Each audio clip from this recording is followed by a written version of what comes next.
Hear ye, man. Welcome to the show. If you would not mind, go ahead and find yourself a spot, get comfortable, grab a snack, do all that good stuff that we need to do, and we're about to get started. It's not important who I am. What's important is that you are pulling up to the Iron Lords podcast right now as we speak, and I guess I'm here to keep you entertained until it's time to get this show started. So look. Y'all done messed up and turned me to an animal, and haters be swearing they real, but come to find out that they really mechanical. And yeah, I be eating these rappers, but that's all a part of me being a cannibal. And they say I'm better than money because you can bank on me being accountable. I know a million rappers that don't want to be on a song with me, that's understandable. I kill a beat and they want to compare me to Freddie and Jason. I'd rather be Hannibal. They be like, why use a video game? Just be original, y'all too dramatical. I know it's random, but I am addicted to flipping the sample and making it flammable. This is that yoga, fire, flame. They think it's arson up in the apartment, they call it department and I get the blame. Still I be running, collecting them rings. You just a target when I'm in the range. I was the hardest to start regardless back when you was messaging people on AIM. Check my vocals, all on Twitter but I'm anti-social. Love my city but I'm still bi-coastal. I got let's switch that up. What is you doing? What I wanna do, Don't stop. Nah, that was dope. I'm just Keep that going. Keep that going. Nah, go ahead. Look, I guess you could say that I'm very spoiled. For them to be your dogs, they ain't very loyal. But I ain't gonna hold you, I ain't here to boil you. You ain't gotta say it, I'm embarrassed for you. Always been a nerd, never been a loser. Making Voltron with a gang of cougars. And I'm going places, better tell a Uber. Cause it's pretty hard to sleep on Freddy Krueger. Let's do that again. Hear ye, man. Welcome to the show. If you would not mind, go ahead and find yourself a spot, get comfortable, grab a snack, do all that good stuff that we need to do, and we're about to get started. It's not important who I am. What's important is that you are pulling up to the Iron Lords podcast right now as we speak, and I guess I'm here to keep you entertained until it's time to get this show started. So look. Y'all done messed up and turned me to an animal, and haters be swearing they real, but come to find out that they really mechanical. And yeah, I be eating these rappers, but that's all a part of me being a cannibal. And they say I'm better than money because you can bank on me being accountable. I know a million rappers that don't want to be on a song with me, that's understandable. I kill a beat and they want to compare me to Freddie and Jason. I'd rather be Hannibal. They be like, why use a video game? Just be original, y'all too dramatical. I know it's random, but I am addicted to flipping the sample and making it flammable. This is that yoga, fire, flame. They think it's arson up in the apartment, they call it department and I get the blame. Still I be running, collecting them rings. You just a target when I'm in the range. I was the hardest to start regardless back when you was messaging people on AIM.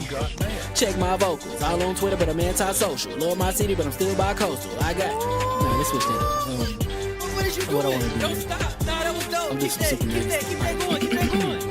Nah, go ahead. Look, I guess you could say that I'm very spoiled. For them to be your dogs, they ain't very loyal. But I ain't gonna hold you, I ain't here to boil you. You ain't gotta say it, I'm embarrassed for you. Always been a nerd, never been a loser. Making Voltron with a gang of cougars. And I'm going places, better tell a Uber. Cause it's pretty hard to sleep on Freddy Krueger. Let's do that again. Hear ye, man. Welcome to the show. If you would not mind, go ahead and find yourself a spot, get comfortable, grab a snack, do all that good stuff that we need to do, and we're about to get started. It's not important who I am. What's important is that you are pulling up to the Iron Lords podcast right now as we speak, and I guess I'm here to keep you entertained until it's time to get this show started. So look. Y'all done messed up and turned me to an animal, and haters be swearing they real, but come to find out that they really mechanical. And yeah, I be eating these rappers, but that's all a part of me being a cannibal. And they say I'm better than money because you can bank on me being accountable. I know a million rappers that don't want to be on a song with me, that's understandable. I kill a beat and they want to compare me to Freddie and Jason. I'd rather be Hannibal. They be like, why use a video game? Just be original, y'all too dramatical. I know it's random, but I am addicted to flipping the sample and making it flammable. This is that yoga, fire, flame. They think it's arson up in the apartment, they call it department and I get the blame. Still I be running, collecting them rings. You just a target when I'm in the range. I was the hardest to start regardless back when you was messaging people on AIM. Check my vocals, all on Twitter but I'm anti-social. Love my city but I'm still bi-coastal. I got let's switch that up. What is you doing? What I wanna do, Don't stop. Nah, that was dope. I'm just Keep that going. Keep that going. Nah, go ahead. Look, I guess you could say that I'm very spoiled. For them to be your dogs, they ain't very loyal. But I ain't gonna hold you, I ain't here to boil you. You ain't gotta say it, I'm embarrassed for you. Always been a nerd, never been a loser. Making Voltron with a gang of cougars. And I'm going places, better tell a Uber. Cause it's pretty hard to sleep on Freddy Krueger. Let's do that again. Hear ye, man. Welcome to the show. If you would not mind, go ahead and find yourself a spot, get comfortable, grab a snack, do all that good stuff that we need to do, and we're about to get started. It's not important who I am. What's important is that you are pulling up to the Iron Lords podcast right now as we speak, and I guess I'm here to keep you entertained until it's time to get this show started. So,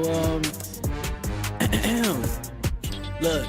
Y'all done messed up and turned me to an animal. And haters be swearing they real, but come to find out that they really mechanical. And yeah, I be eating these rappers, but that's all a part of me being a cannibal. And they say I'm better than money because you can bank on me being accountable. I know a million rappers that don't wanna be on a song with me, that's understandable. I kill a beat and they wanna compare me to Freddie and Jason. I'd rather be Hannibal. They be like, why use a video game? Just be original, y'all too dramatical. I know it's random, but I am addicted to flipping the sample and making it flammable. This is that yoga, fire, flame. They think it's arson up in the apartment, they call it department and I get the blame. Still I be running, collecting them rings. You just a target when I'm in the range. I was the hardest to start regardless back when you was messaging people on AIM. Check my vocals, all on Twitter but I'm anti-social. Love my city but I'm still bi-coastal. I got, let's switch that. What is you doing? What I wanna do. Don't stop. Nah, that was dope. I'm just Keep that going. Keep that going. Nah, go ahead. Look, I guess you could say that I'm very spoiled. For them to be your dogs, they ain't very loyal. But I ain't gonna hold you, I ain't here to boil you. You ain't gotta say it, I'm embarrassed for you. Always been a nerd, never been a loser. Making Voltron with a gang of cougars. And I'm going places, better tell a Uber. Cause it's pretty hard to sleep on Freddy Krueger. Let's do that again. Hear ye, man. Welcome to the show. If you would not mind, go ahead and find yourself a spot, get comfortable, grab a snack, do all that good stuff that we need to do, and we're about to get started. It's not important who I am. What's important is that you are pulling up to the Iron Lords podcast right now as we speak, and I guess I'm here to keep you entertained until it's time to get this show started. So, look. Y'all done messed up and turned me to an animal. And haters be swearing they real, but come to find out that they really mechanical. And yeah, I be eating these rappers, but that's all a part of me being a cannibal. And they say I'm better than money because you can bank on me being accountable. I know a million rappers that don't wanna be on a song with me, that's understandable. I kill a beat and they wanna compare me to Freddie and Jason. I'd rather be Hannibal. They be like, why use a video game? Just be original, y'all too dramatical. I know it's random, but I am addicted to flipping the sample and making it flammable. This is that yoga, fire, flame. They think it's arson up in the apartment, they call it department and I get the blame. Still I be running, collecting them rings. You just a target when I'm in the range. I was the hardest to start regardless back when you was messaging people on AIM. Check my vocals, all on Twitter but I'm anti-social. Love my city but I'm still bi-coastal. I got, let's switch that.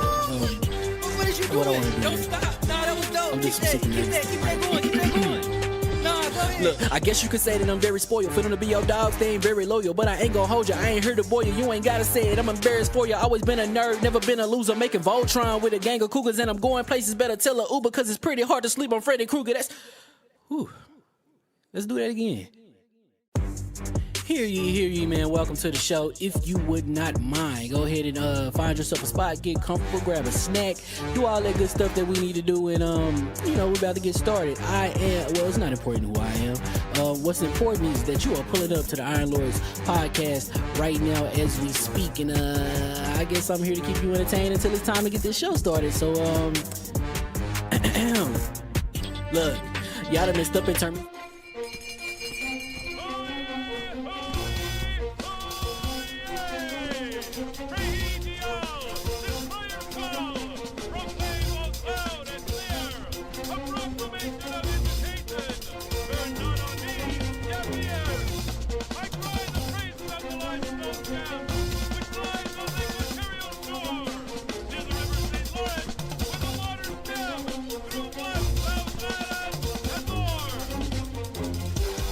I'ma just chill and watch them and eat snacks in the attic. I wanted to chill with the pack and be like a young wolf, but then they would mistake me for addict. If I can imagine it's cool to give you some advice, then invite your girl to your squadron. Cause if you don't give her that option, you gon' be single player like Sovereign. You gon' get tossed in the bushes by King David. Royalty and not a pretender.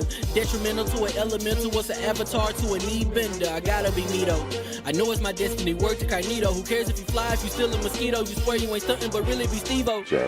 You like to collect stuff and that's cool, but I got bad news. Even if you really was that dude, King David still be the king of the statues. Since a juvenile, I've been cursed with a curse to be musical. And if you hate it, we'll meet in the crucible. Other than that, then it's cool and it's beautiful. We let you know that your dreams are pursuable. Whatever you wanna do, then it's doable. If you got work on a Sunday, it's suitable. Cause you can listen to this in your cubicle on the Lord's Day. Woo. If you got work on a Sunday, it's suitable. Cause you can listen to this in your cubicle on the Lord's Day.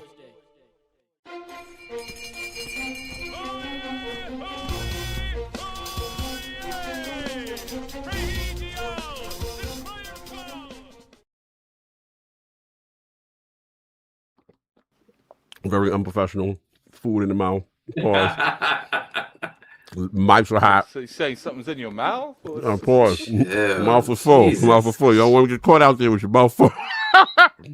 Your mouth is full. Yeah, I mean, it was. I got why caught. are you being that open with your situation? I got caught out there, man. Yeah. I got caught out there. Hold on a second. Let's fix things up. Professional podcaster. Get a mic check right quick. Addict. Hello. All right, you're doing boom. Yeah, You met your yeah, boom. yeah. Yes, Iron Rook. I'm breaking my no soda today. I'm exhausted. Which we got the Baja Blast? You Baja blasted? No, it's just a regular Mountain Dew because I know for a fact he's gonna watch and send me a message. Oh, you already I know. ain't drunk a soda in like 4 days. Yeah, Oh, Today, man. Mike is, He I 4 got days whack sober. mic on, right? Yeah, you got the whack man. You got the whack I got mic whack on. mic on. You Hold gotta on, leave hold and come back? No, I just gotta turn it off and turn it back on. All right, no doubt. Do your thing. Do your thing. Gotta wait In the for that. meantime, I have whack mic going. Whack mic going. Whack mic check. No doubt, no doubt. All right, just make sure I didn't miss any super chats. I did not check. We're coming in super hot today. Today's crazy. No, we're good. None, everything cool. Hold on. Yeah, we're good. Oh, we got Dawn to talk with the $2 super chat. ILP fighting with Xbox 2 to be the last Xbox podcast. We are not an Xbox podcast, but We trying to. We distancing ourselves quick. Rand can have that. That's fine. Shout out to Jez. Do you see Jez's tweet? He was like, me and Rand holding it down. The very last. You know what I'm saying? Look, man. Yeah, shout out to Rest in peace, Xbox Era. Nah, don't do no rest in peace. That's Rest in peace, Xbox Era. No, they're day one now. They're not Xbox Era anymore. No, I know, but don't say rest in peace like it's it's a death in the family, like somebody truly passed away. Shout out to rest, but they're now day one. Yeah, shout out to Let's them. get some hashtag rest in peace Xbox Eras in the chat. We're not doing that.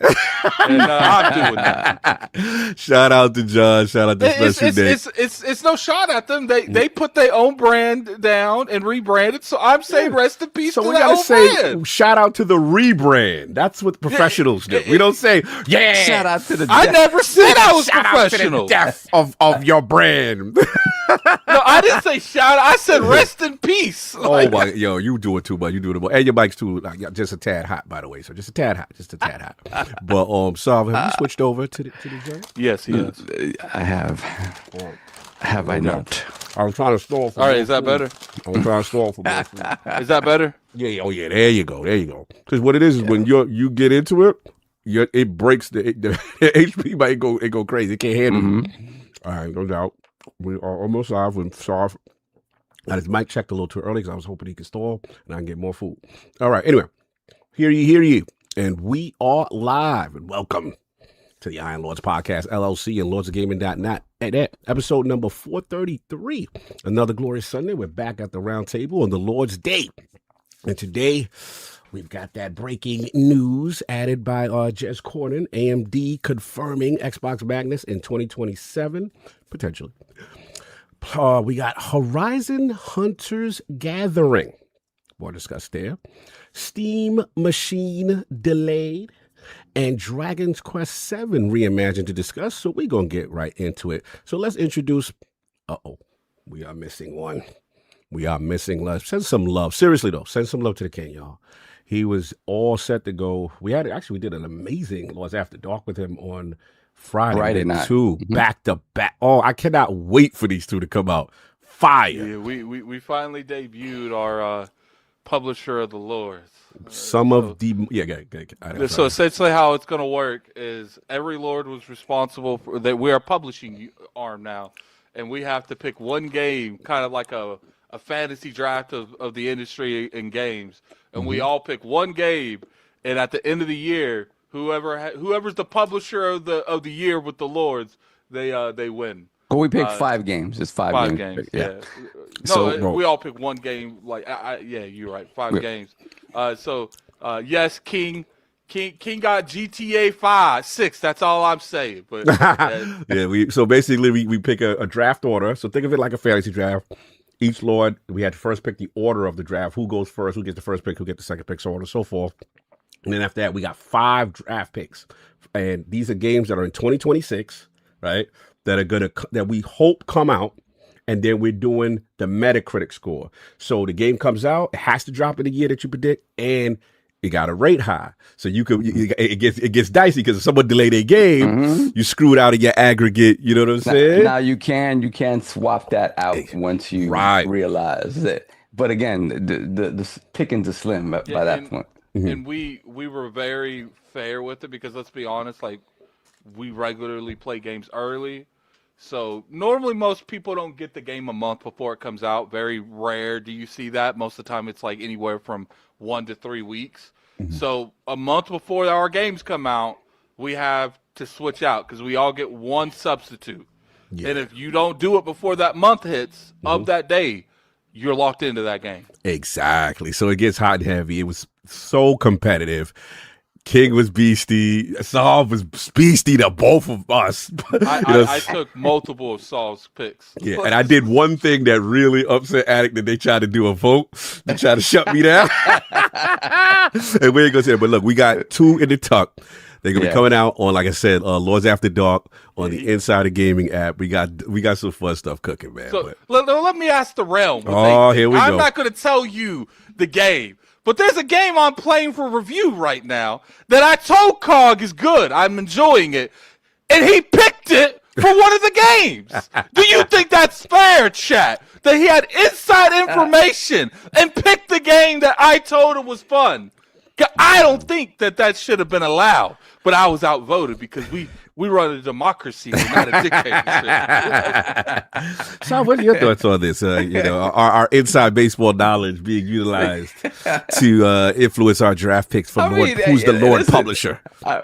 My thing is this: I mean, Attic could be wrong, and it comes out, and the masses are like 65. Exactly, and he like, I don't care what they say. That joint fire, and I go with this. You know what I'm saying? So yeah, like I get it. I get what he's saying. You know what I'm saying? I don't think he's wrong.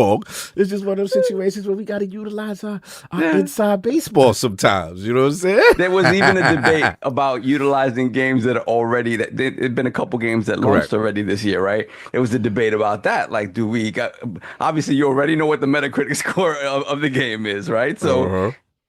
So we wound up not doing that. Not doing that. I know we were a little bit late this year doing this, but it was fun. Shout out to Attic, man, for coming up with this as well and helping us put it together. It was super fun. The winner is ultimately determined by the aggregate score, right? The mean score of the 5. Shout out to our man Hodge, artist. Y'all know him from Games Over Plastic podcast, but also y'all know him for anybody, my LSM fam that's in the chat, Last Stand Media fam that's in the chat. He's the one that does the artwork for me and Maddie when it comes to our fantasy draft. He does the stuff for Colin in terms of Sacred Symbols drafting. So he's going to have it all set up, and we're going to track it through the year. We're going to be putting up more toys, so it's going to have our by the way, we got funny team names. I ain't going to spoil it. Yeah. Our draft team names are wild. They're definitely After Dark names. They said King got Glizzy overdose. But we even speak. Okay, so look, man, send him some love, y'all. Seriously, like he was not feeling good today at all. He hit us very last minute. He was just like, "Look, guys, like I'm going through it." Yeah, and for him, I know he's not feeling well. So send him some love. Shoot him a message. You know what I'm saying? Because at the end of the day, this flu and all the stuff going around, we just hope he's all right. But yeah, man, it was dope to at least we got those in on Friday, man. But yeah, check out that we have 2 episodes cooking. But when that Lord publisher come out, it's gonna be crazy. You already know. And what we'll do is like every time one of those games comes out, we'll do a reconvene. Right. And then the funny thing is, what's gonna be funny about it, y'all, is when a game gets officially delayed from someone. People gonna go through it. Gonna be sick. You're gonna be sick. You know what I'm saying? Yeah, okay. And we can trade with each other too. I forgot to mention that. If both lords agree, we could trade. And I was even thinking, I was like, you know what? These bend the knees seem like they could use a little bit more a little spice to it. A little spice, you know what I'm saying? Yeah, lose King. I'm gonna need that GTA 6 up off of you. We was all tight. We gonna spoil that one. Yeah, we was all tight. King got #1 pick. Immediately went to GTA 6. I was like, yo, he's a savage. So he's definitely got Rockstar in the building. Let's get one of the super chats and then we'll start these So we already got Donald Taku, and we got Mofo T-Rex 93, $5 super chat. Mofo Dingers for my fantasy baseball team. Have a great Lord's Super Bowl Sunday. That's light work compared to some of the names. Some of the names we got. Woo! Wait till y'all see them team names for Lord Publisher. You already know, but we still got those rest of the gaming nights of the realm here at the round table. My co-host with the co-most, my brother from another mother, the difficult game conqueror, Lord of the Spin Clap, and the How of the Young Wolf. My man, Lord Addict, back to back. How we doing? Doing pretty good. I think I'm going to start streaming Final Fantasy VIII this week. I want to start making, because I do like 2 different types of shorts, like one on news, and then I do like one on like specific games and like things that I like or don't like on specific games. And I have a couple things I want to talk about Final Fantasy VIII, but I ain't played it in probably 3 or 4 years, so might have to replay that game again. So we're gonna go through that. Okay. There will be some form of today. Going to tell you guys my in detailed experience on Dragon Quest VII Reimagined. I did beat the game, but at this point I'm almost 80 hours in. Damn. Yeah, I'm trying to beat there's like this little tournament thing at the end, and I'm just getting my ass beat. But so there's a lot of stuff going on. Okay. Lydia Master said he just recently finished Final Fantasy VIII himself. A lot of Final Fantasy going on right now. Yeah, Final Fantasy VIII. A lot of people give it a lot of flack because there's like a huge love story in it. But it's like there's been a love story in almost every Final Fantasy you can really think of. 10 had one, 8 had one. I mean, 7 kind of did and kind of didn't. Like Cloud was kind of being a player and messing around with everyone. Even 16, there's some form of like love interest in 16. I will say 8 was really extra about it though. Like, there was whole storylines dedicated to Squall and I think Riona. I probably butchered her name, but yeah, like there was definitely a huge focus. But then again, Final Fantasy X is considered one of the best Final Fantasies, and Titus and Yuna. Oh yeah, you can't get much more of a love interest than those two. So he said no hate on Final Fantasy. All right, we got you, Mr. Genesis. We got you. Sorry, we want to get a face up in there. He ready for smoke. He ready to talk right now. Phase 23 BKNY, $2 super chat. Thoughts from panel on PlayStation Q3 financials. See, face is ready. Face is ready. So we want to save that for later because that was part of King's topic. You know what I'm saying? Yeah. It was King's topic. It was literally part of it. It was a 2-parter. I was even thinking about just scrapping that topic, but it is what it is at this point. You scrapping that topic? I don't care about any of their financials. When have you ever seen me talk about you want that smoke? We have realized that I am not scared to smoke. I avoid it, but I am not scared to smoke. No doubt. Face, we got you. We will discuss, like I said, that's definitely King's topic, and we also we did the double dip. Oh, shout out to the person who said, y'all scared to put him in the title. Bro, it couldn't fit. Yeah, there's a lot of stuff that goes in that title and the thumbnail. I love when dudes be so ready to pop off, and they see the title of ILP preview before it happened, and be like, see how they dodging the phase, huh? Yeah. They don't want no smoke. They dipping. So yes, we will discuss. That's part of the Horizon. What is it? Gatherings. And see, the thing is like me and Cog actually talked about it. If you want to blame someone, blame me, because I told Cog it was probably best because we were discussing on what to use as the topic. Facts. Either focus it on the game or focus it on the finances. And to me, more people probably care about the game, and then we can talk about the finances with it. Like, regardless what we chose, both were being talked about in that topic. No doubt. Shout out. He said the Black Rock on life support, Lord Carr. It's funny you say that, Tony Tirebridge. Again, you're going to want to listen to Lords After Dark. We cooked up a crazy Obsidian episode, State of Obsidian with that. We get into that for sure. But we ain't on life support. We just, we figuring things out. We remixing our finances over there with Obsidian and the Black Rock. But anyway. I don't think they're on life support. I think it's one of those things where it's like, if their games would have flop Metacritic wise and for sales wise, we'd probably be having a different conversation. If more people would have known those games existed, then maybe. But Xbox. Are you knows they- implying that the Game Pass marketing is not to your satisfaction, Listen, sir? It's not I'm up to applying that snuff. everything isn't like the marketing in general on those games wasn't good. Game Oh, Pass or man. not. Also, No, also we're kind of cooked anyway because a 7.5 or an 8 is Oh, whack now. you know, It's that trash. goes trash. That's Oh, my a God. trash game now. There's no nuance. We're done. If you're an 8, you're just a failure. What the hell?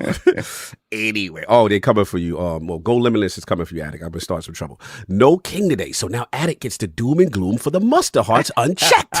What do you got to Damn say for straight. yourself? Damn straight. Damn straight. Anyway, still some love to King, man. What else we got? We got Blind Gamer. What else we got? Let me see. We got Keezy Boo Boo, £5 super chat. What happens if the game you pick gets a Metascore of 6.7? And then what happens also? Hashtag Mr. Poo Poo Cock. Let me ask you guys a question. What is that Metacritic before you start side-eyeing it? What's that number that you see before you start like, maybe I need to look at some more stuff before I buy this game? Because I'm looking at anything like 6 is when I really start like hyper focusing. Right. Maybe I should wait for a sale. 7 and higher. 7 is like I'm a see how like people I know that I trust feel. And pretty much 8 and above, I'll buy anything at 8 and above that looks interesting. But a 6 and a 7, I will. You know, I'll look up a YouTube video. Like, what's When I people see think? Like, if I see mid-60s, I'm just like, ooh. Like I'm a chill, but let y'all tell me how that go. You know, it's some 7. I still rock it if I love the genre and I like what there's they're just a trying lot to do. of, like 7, I feel is that in that spot where I've disagreed with the media on so many 7s. Yes. Yeah, for me, But it's still like if something's a 7, it does overwhelmingly scream. The whole industry felt that was kind of like an average game. So I am a little bit more on the let me at least look thing on 7s. I ain't gonna be real with you. I don't really be playing 6s like that. So I bought Mind's Eye. That's all. That's all you need to know. That's all you need to know. You Like, a real one. Mind's Eye? You was a Of course I real did. one. You a real one. You a I real bought one. mine. I bought it when it was still when there was doom and gloom about why people weren't talking about it. So the scores weren't out yet, right? Oh, He- okay. He was trying to have the I was- peaky out situation. Well, actually, but I know me. I would have bought it anyway just to see the way freaking like the way Gene like platinum did. I think he platinum did or whatever. Like. That's that, and I think Colin did as well. Like that's me. Like I want to see what the train wreck is. If that is the case. Facts. Now there's situations like that. Okay. I use Metacritic as like a research tool. Like because if something's a 9 or above, that's why so many people hyper focus on 9 or above. Because the whole industry came together and said this game's lit. Like there's very few games that get in that high 8, early 9s that doesn't end up being like a game of the year contender kind of thing. It's because at that point, you know, even to get in the 9s, the majority of the industry have to think your game's a 9 or above. Yeah. Because all it takes is a couple like 7s and 6s, and bam, that's down to like mid 8s. Like It go crazy, man. Now that's a real one. No doubt. Any other ones? Super chat? We have Blind Giant 808 $5 super chat. Shout out to the Lords. Perfect pod to watch on this cold, rainy morning in Hawaii. Don't talk about. I don't care what it's like in Hawaii. You're in Hawaii. You're in Hawaii, bro. It's Keep up the great content. What is it? A smooth 5 degrees right now. It is with zero at wind chill, maybe chill, -1. crazy. The pipes is freezing up, and for the hot water, it was crazy, man. Yeah, there's no doubt. good. He said also a 49er fan, so go Patriots. Hey, I ain't go for 49er fans fraud today. They got their Patriots. Somebody was like, yo, it's not cool to do the Patriots because they're going to have all the Super Bowls. I said, look, man, they are not a direct competitor to us. They're AFC, and you know I'm what's hating. funny? People talk, because I remember one time, people say, oh, console warring's bad. But I've seen so many, 10 times worse. Like, Bro. just think about it. You guys, your people ain't even in that game. Facts. And you watching the hate. Oh no, dudes. It's official. Like that comes with sports. It is the most fanboy. It's the epitome of it. So it's like, for sure. And it's not saying one thing's good or bad. It's just like, let's stop acting like people that console war well, you shouldn't be console warring at this point at all. But people that used to console war on the day to day, let's stop acting like because people really try to tell me that sports is different. No, it's worse. I saw someone because they didn't get a field goal. He threw like a big weight through his TV. Oh no, it's real. It's real. I ain't never come close to throwing anything at my TV playing games. Dudes be threatening players. It go crazy. People will lose their damn mind. Yeah. Oh yeah. And like me and Sav come from the era of like I'm thinking about when the Mets. Remember when Bill Buckner he did the thing? My God! Could you imagine being Bill Buckner in today's climate with bro? And I tell you this, I always felt so horrible for Bill Buckner because that was all right. That happened, right? There was so many opportunities they had to win that game before that moment that putting it on Buckner was absolutely ridiculous. I was happy when they fought after they won and they brought him back. He was so emotional over that. You could felt the suffering in him. The suffering for years. People blamed this man over one play when they had 5 or 6 or more opportunities to win that series and it didn't happen. That was man. I mean, if I were him, I would have been kind of bitter about it anyway. Yeah. But I don't know. People grow up, I guess. But that, I would agree with that. I think sports console warring is worse. You know what I'm saying? Like it's just the level of scrutiny is just crazy. Like clips of sports bars, like people getting severely hurt. Oh yeah, it go down. At sports bars. Again, Sob's a Yankee fan. Like he know how it go. If you was a Boston fan and you pulled up in Yankee Stadium back in the day with the jerk, like it's up, and vice versa. If you go to certain towns with the opposing drip, it's up. Oh, bro, you know what I'm saying? I've been to Fenway with Yankee stuff on, man. It's not. It ain't pretty.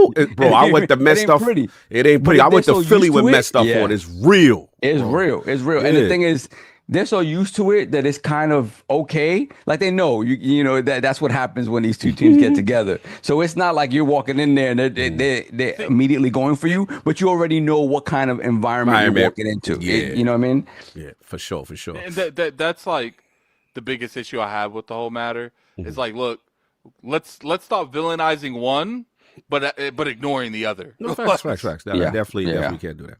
So what else we got? Super chats coming in quick. So let me see. We have. I see it, yeah. Let me see. Face 23 became $2 super chat.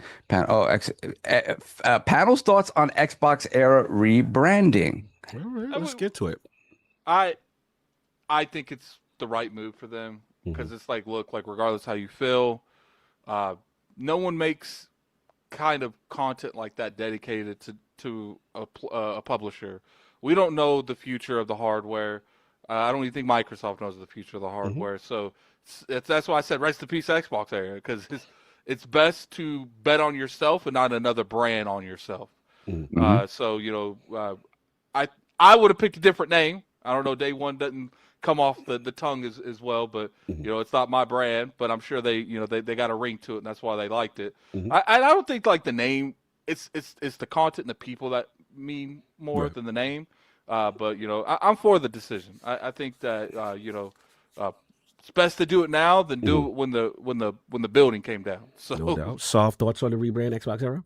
Yeah, man, do what you got to do, man. Like it's hard enough out here to survive as a brand and be able to build something that obviously that generates cash flow and also allows you to talk about the things that you want to talk about and you love talking about. So again, it's always you always make a bet when you focus your channel around specific content, right? You always make that bet. Facts. And, again, it is that thing of like, hey, you have to kind of go where the conversation's going. At the end of the day, there'll still be plenty of Xbox-related stuff to talk about, but they made the choice to sort of, again, what's the rebrand? Day one? Day one, yeah. Day one, yeah. So, hey, why not, man? I don't begrudge anybody for having, looking inward and being like, hey, how do we move forward and are able to survive? So yeah, that's two things. Shout out to them. Shout out to them. Yeah, again, shout out to them. I want to shout out the Xbox era personally. They've always shown ILP and me specifically love when we first started. They've been around, and see this thing go viral was actually surprising to me. I was like, wow, this is picking up trending outside of just the normal within the Xbox community kind of thing. This became more of a, and I forget from a journalistic standpoint, they've been there for a while. They were before, because remember I think they were before Tick. Yeah, like trending. Yeah, man. So shout out to those guys. Oh, shout out to John Sickham and Keiko. Always funny, always good luck. Shout out to Special Nick. Always cool. Always, he's been on obviously ILP before. Jesse and those guys. And then shout out to Woeful. He was original. And I think they were one of the early ones to kind of have like Phil and stuff and on and stuff like that. So yeah, as far as the rebranding stuff, look, one, me and Attic has always said this: you have to do what you're passionate about. If you're not doing what you're passionate about, it don't make no sense. When we started, we was a Destiny podcast. Us Iron Lords, right? So we had our association that, but we was able to say, you know what, we're going to talk about everything else. So as far as what a company is doing or not doing, thankfully picked a name that is very on anything. Yeah, so we lucked out in that sense. You know what I'm saying? But I get it. I couldn't imagine what it was like to have to like navigate through that. That would have been a nightmare. Yeah, could you imagine if we were just like the Destiny podcast? Destiny, blah, blah, blah podcast, right? We in trouble. right. Because you're banking on, Bungie did give you 10 years worth of Destiny. True, right? true, They facts, really facts, did. facts. But, to be honest, like they gave you plenty to talk about over 10 years. Oh, yeah, that's the beautiful thing about Destiny. Yeah. So, shout out to the last word. Shout out to the last word. You know what I'm saying? Like, you could make the parallel for Xbox in a sense that, like, regardless of what they do give you a lot to talk about. Yeah. Whether you like it or not. Whether you like it or not. That's actually a classic Destiny, whether we wanted it or not. Remember my man Lance Reddick? But no, shout out to them, man. They got to do what's best. And I'm never going to judge anybody, you know what I'm saying, who obviously, this is a business. You got to do what's best for your business, man. So I'm shooting for them. I'm giving them a shout out, see what day one go. Long term. It's like, look, you don't know anything about the future, but you do know one thing is like right now, the Xbox as like a talking point is kind of on the decline. Because like right now, they're making more games than they've ever made. But I can tell you from one perspective to another, the environment is definitely not where it used to be. Oh, for sure. Of like for sure. online infrastructure, how kind of traffic that the brand gets. Because like I said, engagement. There's not.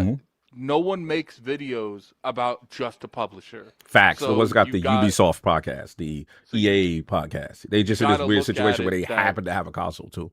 Yeah, you got to look at it from the perspective of if we continue doing this, we have to make the brands make sense long term. Right. Yeah, you got to do what you do.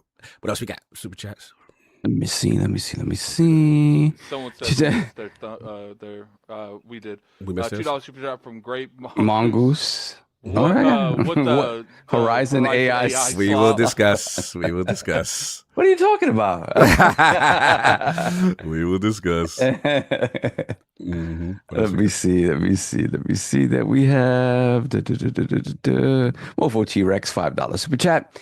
I rate my games like I rate the ladies. Anything 6 and below, stay away. I feel you, bro. My goodness. Then we got ILP family. Requeno $10 super chat. ILP West Coast for sure, my brother. For sure, bro. This is a real one, man. Like, you already know I'm pulling up to the town. You know what I'm saying? I'm going to be out there for dice. And the bro, I hit him. He was like, yo, I got you. You know what I'm saying? So I'm getting some red carpet treatment from the homie. It's going to be good to see you. We haven't built since E3 days and LA days. And bro, I'm really excited. You know what I'm saying? So anyone is out there, I'll be out there for dice next week. And I'll be in the town in Vegas, man. My man Requeno in the building. Looking forward to seeing you, bro. We're going to talk some Niners. We're going to do a podcast on the spot. How we rebuild it. Anyway, we all caught up?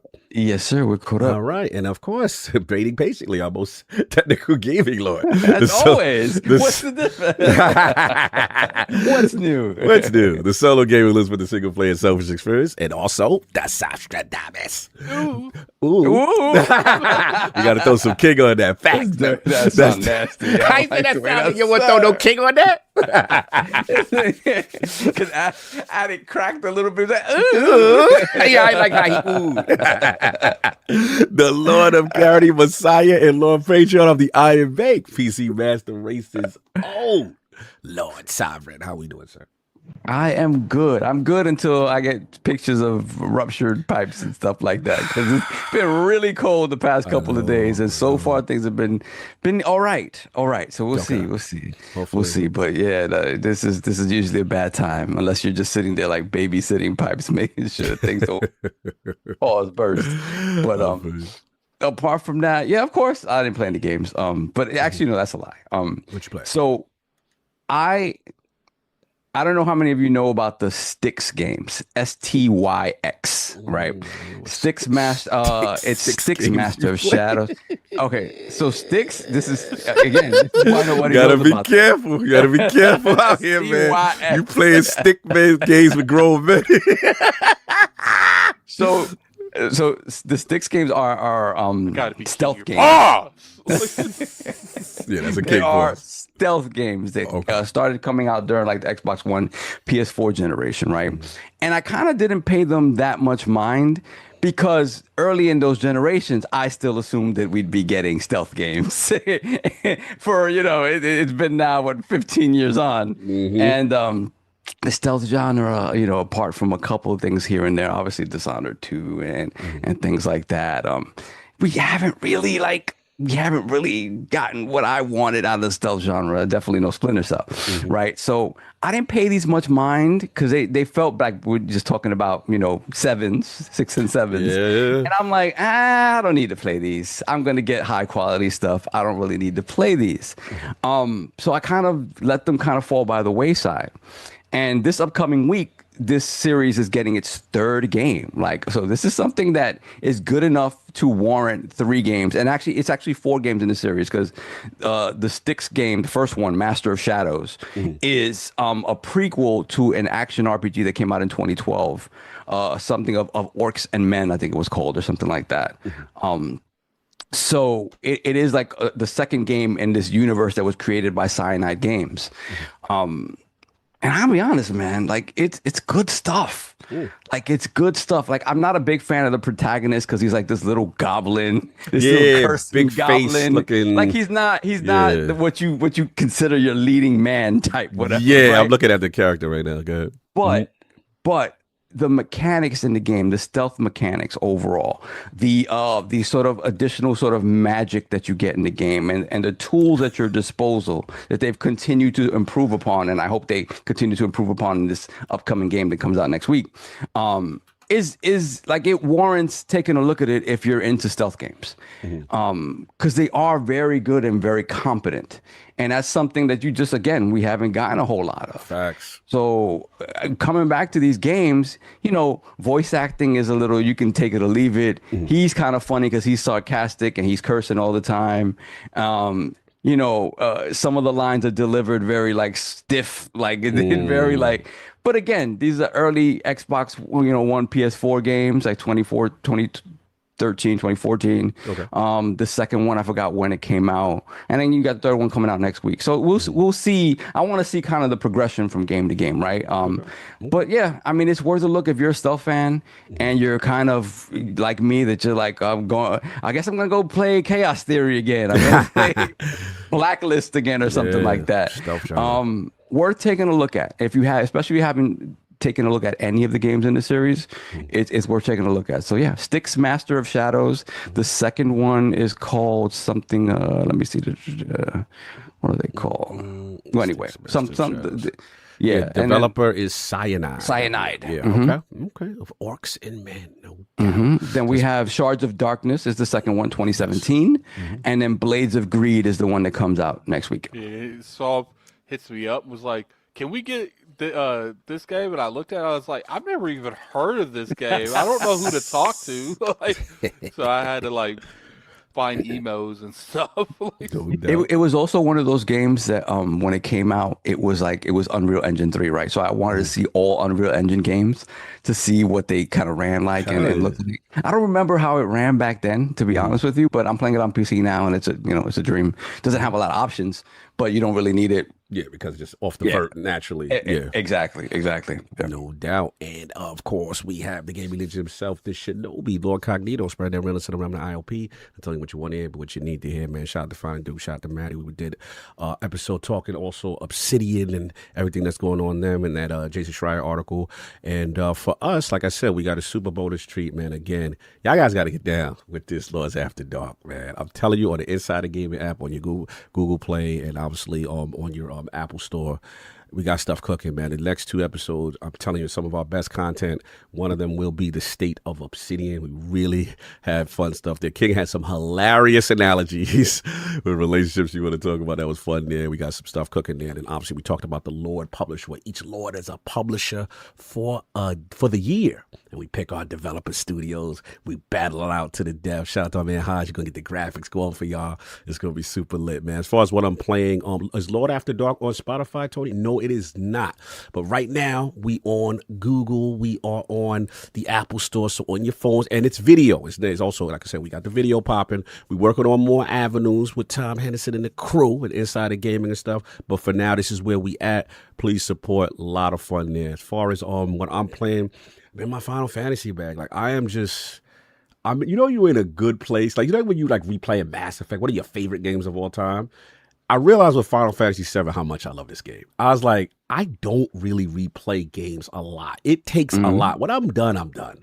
So it's like, and I did this already. I beat this on PlayStation 4 when it's out. They had one of the was it that E3 of Dreams when we first saw Final Fantasy VII like remake? We were like, yo, graphical glow up, let's go. So I beat it over there, and then like I said, now that it finally came to Xbox, this game that I've been wanting on the Xbox for so long, and then at the end of the day, I'm just like, I can't be a fraud. I gotta support.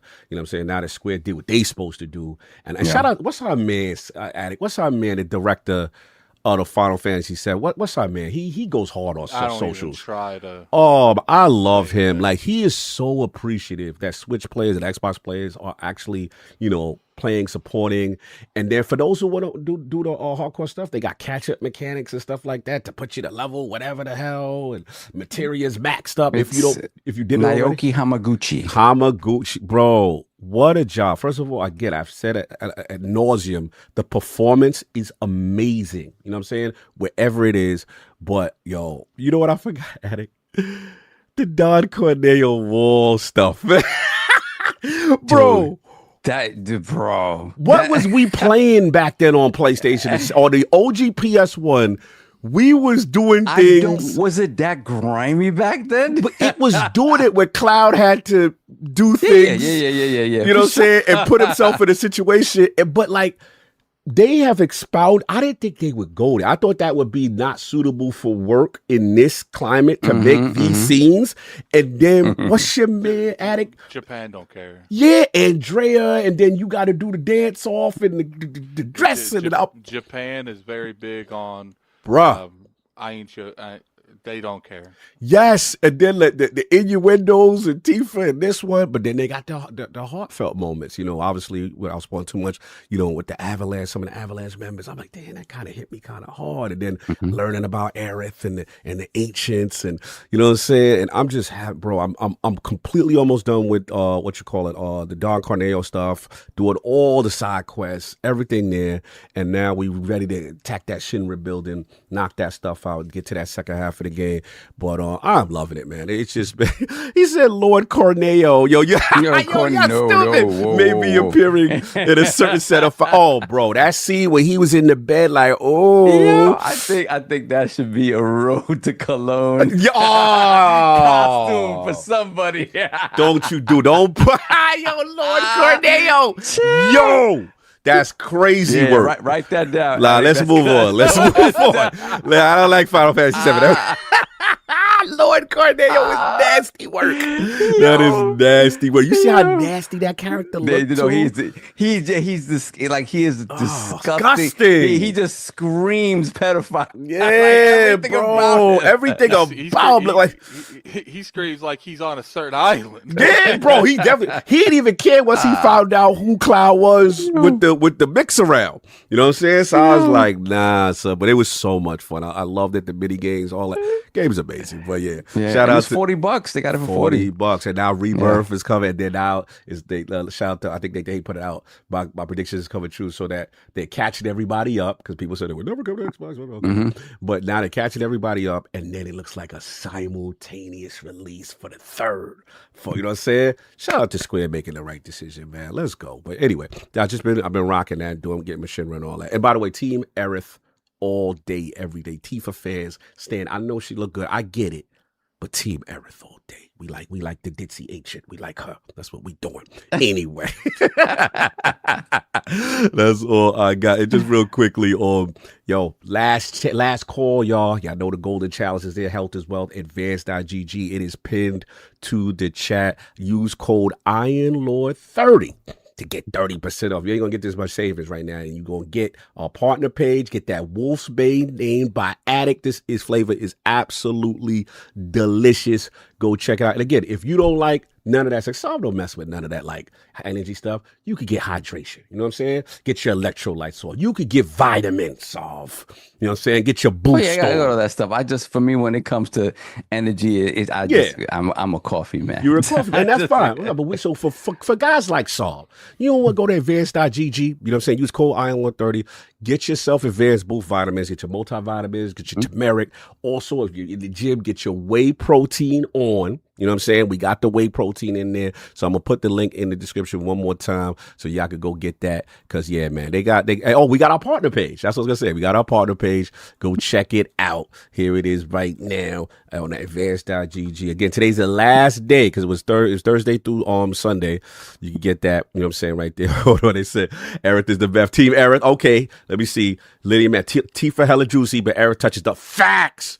That's the real ones. No, you got Aerith, man. That's what it is. But anyway, he said, how about them bad boy vitamins? Did he go, hey, yo, you crazy? He said, did he hold? What's up? What'd you say? None. Okay. Anyway, we are going good. Oh, facts. Tony knows what he said. Once I seen Aerith in that red dress before the Lord Kid, the Dark Audio joint. Bro, she killed that. No doubt. She did. No doubt. We got 2 more super chats. We got Teddy P, $2 super chat. Ooh-wee, Squat Daddy in the island with Cloud. It's nasty work. That's real disgusting. Yeah. Nasty work. It's nasty work. Dr. Strangelove, $2 super chat. Glad you're on Team Aerith Cog. We must stand strong. I'm with you, bro. All day, every day. Right now, I gotta go rescue you. They got her in the Shinra building. I gotta go get her, man. You know what I'm saying? But Mama Love, she did her thing. She held down Marlene. We gonna go get her.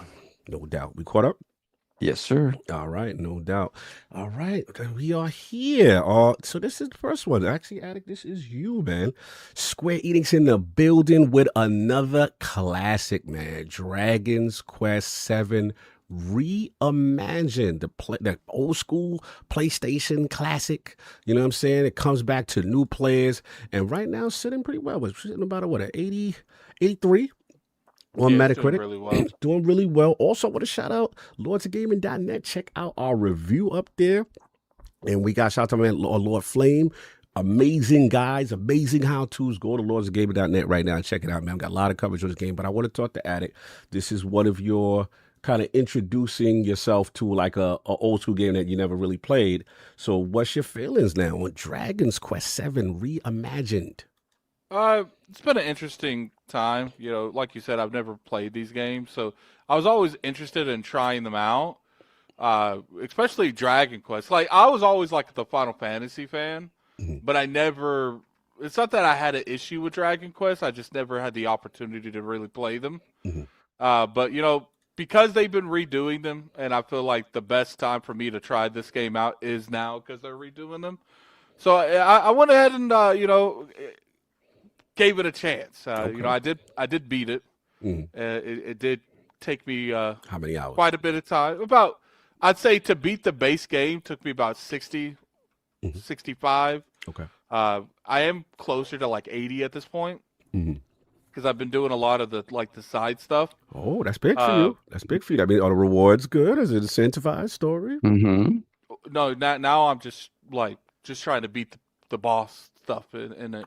And plus, I'm told that one of the first expansions is supposed to be bringing the the bosses from the first couple games. Mhm. So I'm kind of like interested in seeing how that goes. Mhm. So yeah, like it's been a very interesting, playing this game because like I love the art style, like because I feel like a lot of people are gonna have issues with it because it's like that cartoony stuff. Right. But I like the way that they used it to bring it back to a modern audience because I didn't mind the first three, but I did feel this was a little bit different.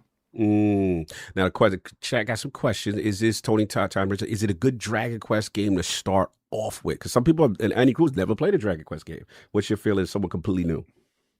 I guess talking about like the modern ones I've already played because I've played quite a bit of them at this point. I would say it's a decent one to start off with. I would say the pacing's a little off. So, that might catch you off guard a little bit, but I wouldn't say, the pacing's off for me because, some people like the story told them differently. So, I like get straight to the point. That's the type of story I like. I don't like, doing, you ain't going to tell me to do this, tell me to do that. Just tell me the story and that's it. Like, essentially, the story to this game, to not like ruin anything is you are in an area and you end up like exploring around yourself. So like for instance, that's what I'm looking for. Imagine the world that we live in, but it's only America. All the other like America and everywhere else. That's essentially how this game is. It's only your place, and then you find out that like all these other worlds have been engulfed by darkness. Then you have to figure out why, what happened, and they have a time travel mechanic to where you have to go stop it from happening. And then obviously, if you do something in the past, it's going to have cause and effect into the future. Right. So the whole point of the game is to figure out how this darkness happened, fix it, and then what will happen is it will bounce straight to your world. Gotcha. So then you find out why the worlds are in darkness, who put them there, what happened, and then you find out like these wars that happened hundreds of years ago. Like, I don't mind that. Anything that's revolving the main story is good, but the problem I have with the game is when you go back and you look at like, they what happened, and you do these like side missions, and they're not they're main story, but they disguise them as side missions, and you have to. A lot of the time, it's not just the drama of why they're in darkness. Like, there's a lot of drama in the town, and it just feels like very tedious to like, look, I don't care about your town's situation. Like, I don't care. Like, why? Who's causing issues? Tell me where that dude is. Like, so that's probably like, because I felt like that kind of hurt the pacing. The pacing of the show. Okay. Like there was literally a part where I had to like fix a love story. Like, you do relationships counseling? Yeah, I had to do stuff like that. Now that's cool. No, it's not. It's not. I hate content. I want context that actually makes sense to what's going on. If I'm there to fix your overall issue, which is why your world's been consumed by darkness, I don't care about. And got to keep in mind that they're like 15, 20 worlds. Like, so it might be okay to do this 3 or 4 times, but could do this like 15 times. So it gets like not all the stories are bad. Some of the stories are really, really depressing. Like, man, get dark. These people crazy. Like, there's a lot of good stories, but there's just some stories that I felt maybe like not even out of 15, maybe 4. Okay, all right. I was just like, this is you could have done without that. This is what I'm doing. Yeah, you could have done without that. With those 4 critical to the main quest, although it's optional content. To the main quest. You can't skip it. You can't skip any of that because the problem is you have to bring all these other continents back to the real world, and you have to solve all of their issues before you can do the find out like the true mastermind behind everything. Got it. I was told the Game Boy, because it was on the 3DS, apparently that had more worlds. So they cut down. So clearly The developers agreed with me because they cut down the worlds. Mm-hmm. So, it's not like that aspect was horrible. It's just for me particularly, like I get to the point where I'm so intrigued by the main story. That's why these other stories is just like, because it felt like a bunch of side stories that they made you do. Like imagine doing like a side story in a game and you have to do that side story before you can do the main quest. No, I get you. And then imagine doing that 15 times. No doubt. Shout out to Don. He said Dragon Quest 7 OG sometimes had people complain that it was some bloat with that. So I guess so you got that. I wanted to ask you two things because from my understanding, Saul, correct me if I'm wrong, the original Dragon Quest is done by the artwork is done by the legend, right? Akira Toriyama. Yes. And that stuff. So how did you feel about the art style here? Do you feel they paid homage? How you feel it? Because I don't know how the original one looks to that degree because I never played it. Now it's like I said, even with my issues with the storyline a little bit with the pacing, the story was still good. It's just some of the pacing kind of like went up and down, and that's with a lot of games they have pacing issues. But besides that, I will say that the artwork is a little bit more cartoony than like the 1, 2, and 3 remakes. That they all had like very colorful, but I felt like this had like a lot more of a cartoony look than the other 3 that they've done. But I will say, like when it comes to this particular game, the 1, 2, and 3 in the battle, what they would do is they would go into first person when you attack. They went away from that. Now you're behind. The sprites, and they're not called sprites, but you're behind the characters. You actually see the actual fighting going on, which I love that.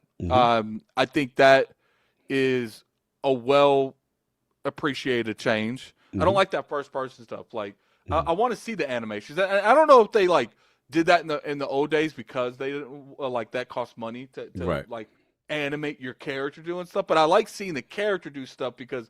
Like, what's the point of unlocking these abilities when it's just like the moment I click attack, you go into the you're looking through their lens, and then you just like. I mean, see, me and Saul grew up from that era where it's like we had. I won't say we had it bad, but like we were just happy to be there because like remember we played like games like Phantasy Star OG.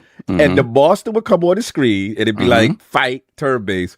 And all you see with the monster, and then you would just see a slash of Alyssa by you. And that's what we grew up for. And we was like, yay, because that's all we knew. Like you got it good in your era, Attic, where you got the character moving up and doing all that stuff. Yeah, good. So they're doing that. Which I appreciate. They really fixed that in terms of that. Nice. Artwork was good. I felt like the animations was good. Nice. Kind of really gave me some Blue Dragon vibes. So kind of like how you would expect Blue Dragon's like artwork to look. Yeah. Which I think he made that too. I think Toriyama, legend. I can't remember if he did or not, but regardless, whoever made that artwork was inspired by Toriyama. Yeah. But solid experience. I have to honestly say I really enjoyed Dragon Quest 7. Nice. Like I said, some of those side story things that happen to those towns, I had to like kind of like brute my way through some of those side. But some of those stories are, man, at the end of some of those stories, I'm like, dude, how they living in this stuff? like Expedition 33 type level? It's in somewhat cases worse. Wow. Okay. Say less. No, that's fine. So I think the part that I was officially like, you got it was like the love story thing. I'm like, dude, you got to be kidding me. And what I love about this is, they did go. I know for a fact because I talked to one of my friends that played the original. They did do some key changes off of their fans' feedback. Yeah.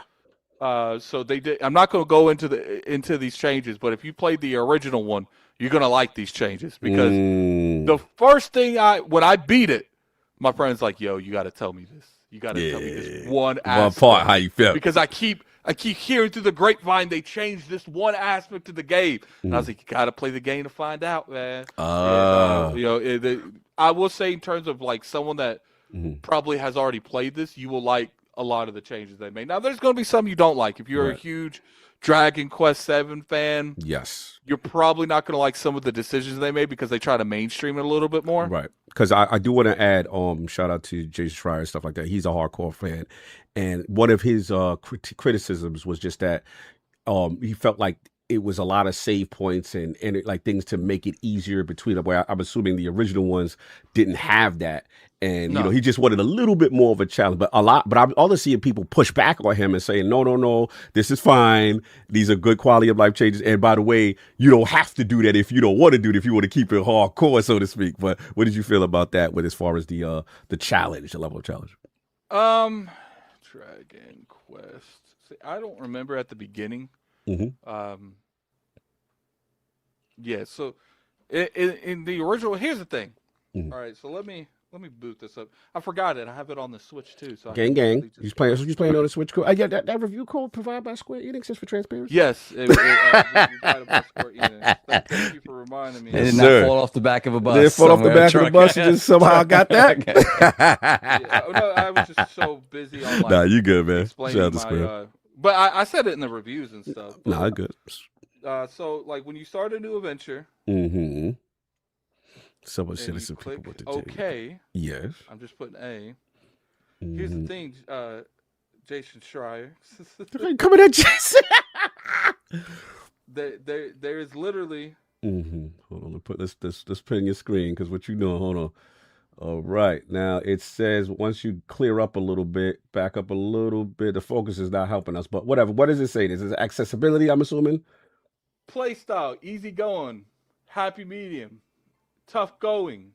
They literally give you all of these options on how you want to play stuff. So it's just like, look, I played it on like the standard everything. Okay. But it's like you can control how much damage is dealt. Experience earned, so you can lower that. If you Okay. want I didn't know that. Okay. Proficiency earned. You can acquire. You can decide how much gold is acquired off of battles. You can decide. And then you have like a custom one. So like you can literally go in here and be like, I want my monster strength to be strong. I want monster activity to monster attacks. Monsters don't attack. I didn't know Restore HP after battle. Jason. Shit, don't come for the legend like that.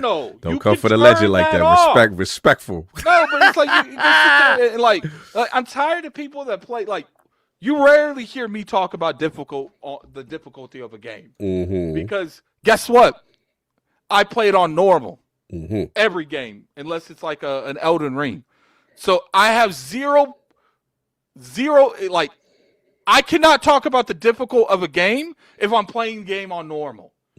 That makes no sense. Now, if I play this on the hardest difficulty and I still think it's hard, then I could come out and say, yo, this is too easy. But if you're playing on the normal difficulty, I don't know what Jason playing. I'm going to ask you, being slanderous, so we have to quote exactly what the man said. So it is defense. Let me just read it, and then you can respond because you played it. He said, "I've been playing Dragon Quest VII Remake, and while it's lovely to look at, the lack of challenge is a problem.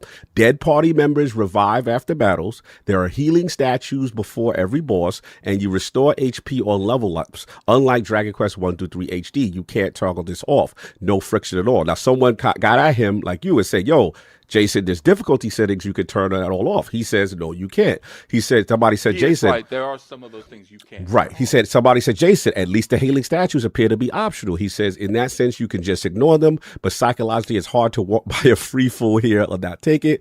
And then he said, I call you. Oh, psychologically? What you mean? There's a statue. You go up to it or press A or not A. Okay. And then somebody asked Jason, is auto revive after battle an option or mandatory default? One of the biggest friction points in Dragon. That is not optional. Right. He said it's mandatory. So then they said there's no challenge modifiers. There are challenging modifiers, just no way to change the three things that he made. So it's just those three things. But he said he loves everything else. But at the same time, it's just like how many games, especially turn-based, that happens to. There's a lot of them. And like we can discuss whether or not they should stay more to the original. And I feel like his opinions is definitely valid enough to, it's like, devs, just make another toggle at the beginning. Right. That says revive or not. I feel like that's perfectly reasonable. Yeah. But to me, say the game's too easy, but he doesn't go in elaboration on anything. Like he talks about, but he talks about stuff that involves like the auto regeneration. The auto revive seems to be a big boss. Yeah. Like, did he say he played the game on anything that's hard? He just said he wished these are options that you could. Everything he's saying you could do on the normal difficulty. Did he even try to play it on the hardest difficulty? That I don't know. So that thought you may be true. And people that play JRPGs, Mm-hmm. there is a statue before there's some form of save point, some form of everything before every damn boss. True. Every game is. You're right. You're playing Final Fantasy VII Metaphor, Remake. a lot of these games. Final Persona. Fantasy Original 7. Yeah. There's always a save point. There's always some form of anything before you fight a boss. Now, we can make the argument, should they stay to the original? That's all I was going to say. I didn't play that game, so I can't speak on that. But at the same time, every game. Right, and you breaking your mic because you're yelling, which is funny. But but the thing is, you're right. But also, I gotta respect the OG who played the OGs and love it for, like, let's say if it was the souls of its time. Because again, I didn't play the original, and he like it just like that. And then the new Dark Souls come out, and they doing. I could understand how someone could be like, damn, you know. But to your point, you're like, hey, you don't have to do it well. But I get both sides. I get what you're like. I get it's fun though. Oh, your mic, your mic went out. You blew your mic. I can't even hear you anymore. I take his criticism on the auto revive thing more than anything. Okay. You ain't gonna sit here and tell me there's statues before every boss. Well, just don't go to the statues. What do you mean don't go to the statues? Like, just don't go to the statues, Jason. It's not easy. If you think that's too easy, don't utilize the stuff they give you. Mm-hmm. Now, it'd be different if, like, there was like a door that is the boss that was closed, and the only way to open that sucker was to talk to the statue. Guess what, Jason? It's not. We're gonna get Jason on. There's too much Jason. We're gonna get Jason back on the realm, man. He got to defend himself. You go hard. You go hard for this. Because that just doesn't make no sense to me. Like, but he like, played the OG. Come on, you didn't even play the OG though. You gotta respect that. No, come on. No, but I'm not talking about his takes of the OG. I said they're valid. Okay. I'm talking about his whack take that's saying you shouldn't put statues in a game that you can easily choose to go to or not. That just makes no sense to me. Saying they put something in a game that is optional that you could click on, and they say, well, they tempted me. Tempting you? If you don't like the statue, don't interact with it. Oh, like, my God. You go extra for the statue. Now, as far as like the people dying on death, mm-hmm. Yes, I do feel that's genuine criticism. Yes. They can fix that. But as far as like saying they put a statue somewhere and it's too tempting to not go to it, but I'm going to go to Twitter and bitch that it's there. Like, Jesus. Let's focus on your review, sir. Continue. Let's turn it into something else. No, I'm just not going to even talk about it. No, moving on from Jason. Yes, please. It just be don't making sense. Yeah, right there, Jason's opinions on the statues are whack though. Thank you. Like, it's just like, it don't be making sense. The math don't be mathing. But you know, the game's fun. I really enjoyed it. And now, like I said, I leveled up. Good time. Good experience. But I think the part that irritated me about the statue thing is every JRPG does that. Older JRPGs, modern JRPGs, they all have a scenario where before you fight a big boss, there's a save point. All of them. And it's like, and all you really do to like close the gap on here, mm-hmm. that would have been in a previous game, is I would have just clocked up on more Phoenix Downs and potions. Mm-hmm. It just like stopped a middleman. Instead of me saving and then going to my menu and putting them all through full of steroids and stuff, like, all I did was just let the actual thing revive me. Like that's all it. Because to me, it's like, what's the difference between that and using 20 potions in a Phoenix Down or whatever they want to call it on here? Like, it just seems like a very crazy nitpick to me. All right, we're gonna get Jason on. You talking slick? We're here. We're gonna bring him back. We're gonna get him okay. Slick. Get Jason on. You're gonna be scared. You're gonna be scared when I get him. I'm having him pull up in the room like you did last time. Do you honestly think I'm scared of Jason? You're talking tough. You're talking tough. I'm just joking. Anyway, besides that, so that was your only pretty much negative as far as the feedback, as far as that concerned. But just the pacing. Yeah. I wasn't really feeling the pacing. I didn't like that. Your characters, like the physical characters, mm-hmm. didn't change with the equipment you put on, but they did it with the weapon, which I felt like that was weird. You go through to change the weapon, but not your armor. Mm-hmm. It's just the pacing. That's it. That pacing is my biggest thing. Like, I feel like they can condense some of those islands into a couple less, because it felt like the game was like 5 to 7 hours longer than I would. Then it could have been because it overstayed. But it's like I said, what they do is they give you enough of that information on the main storyline to be like, now you gotta wait 2 more times. So you just want to move it along because it was so and good. And that's what it was particularly. I wanted more of that main story. And you know they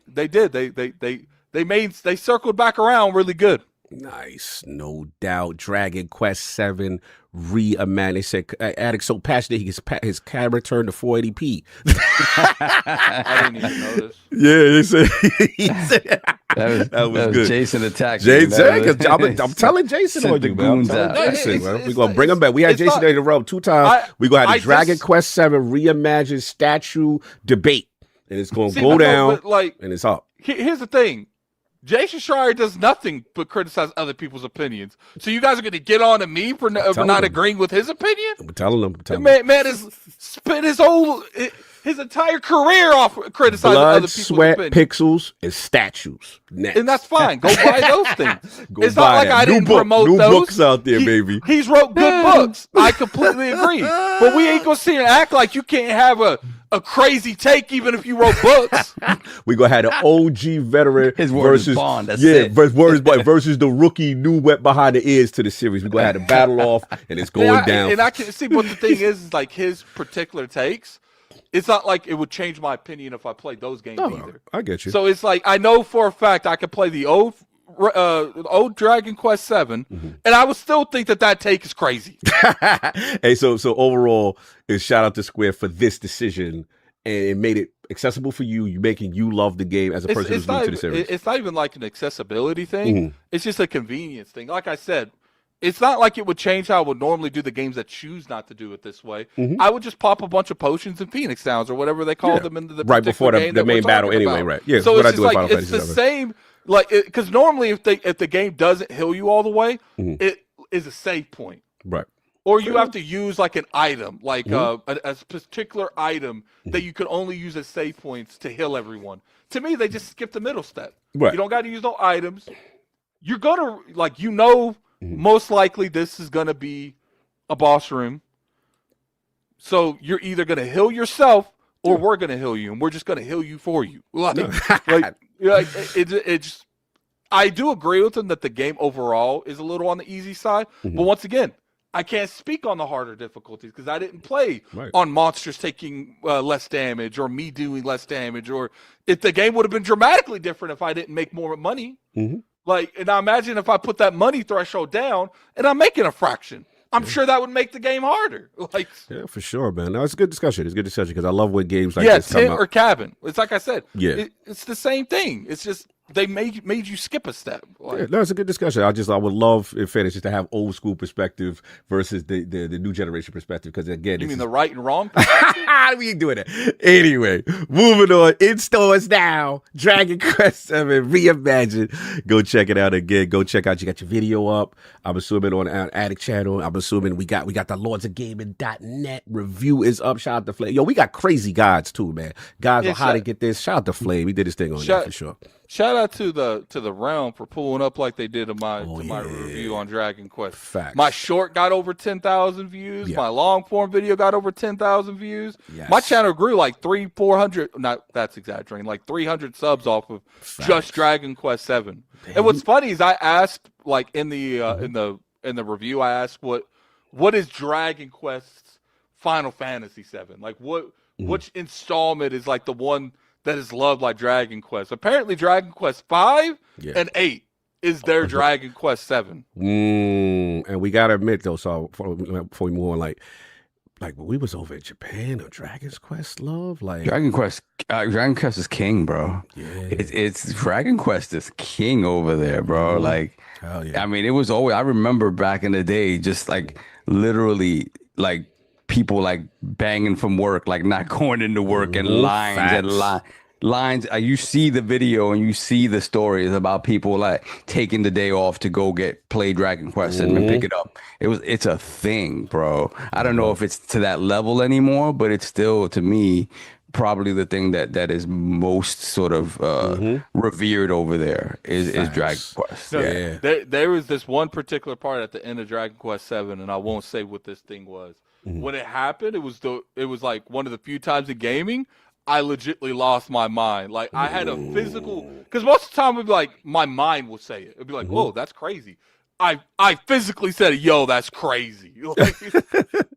No doubt. Shout out to Web Dave in the chat. See you. Yes, we'll be there. Summer Game Fest. Salute. Chat Dragon Quest is king, and Dragon Warrior. I remember that. Dragon Warrior is what it was called here. Yeah, facts. Before they decided to just make it Dragon Quest across the board. Yeah, people literally skip school, take off work to get Dragon's Quest. No doubt. And there you have it. Moving on. So I wouldn't get any super chats that we missed before we move. We got one. We got the Silver Squire, $2 super chat. Blessed Lord's Bowl. Pat's taking it home tonight, 100%. Go Pats! Yeah, I don't know what y'all rooting call. I'm with y'all today.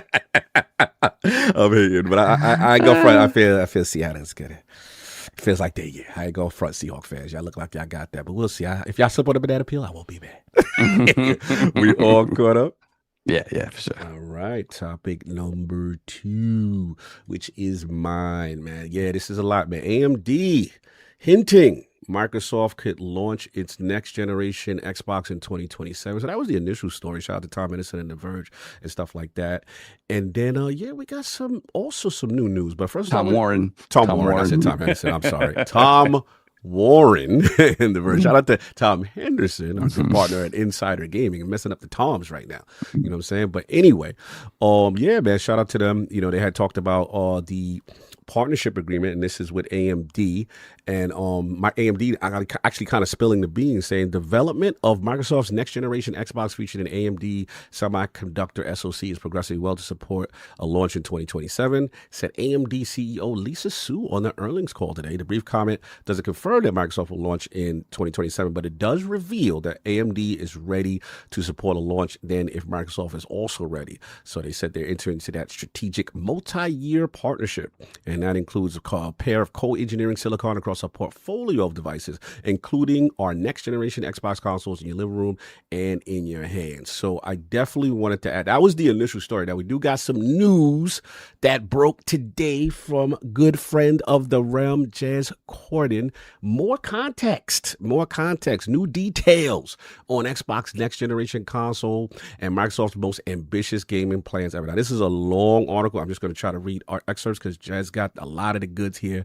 So he reported obviously that there's going to be the next generation Xbox is going to be a Windows 11 gaming PC with the capability to run existing Xbox One, Series X and S, and legacy compatible Xbox games. Thank God, because that's what I care about. The new box will be capable of running practically anything Windows can throw about at it. In essence, although by default it will have a TV first console-like interface. So any idea of how it might function, he kind of alluded to.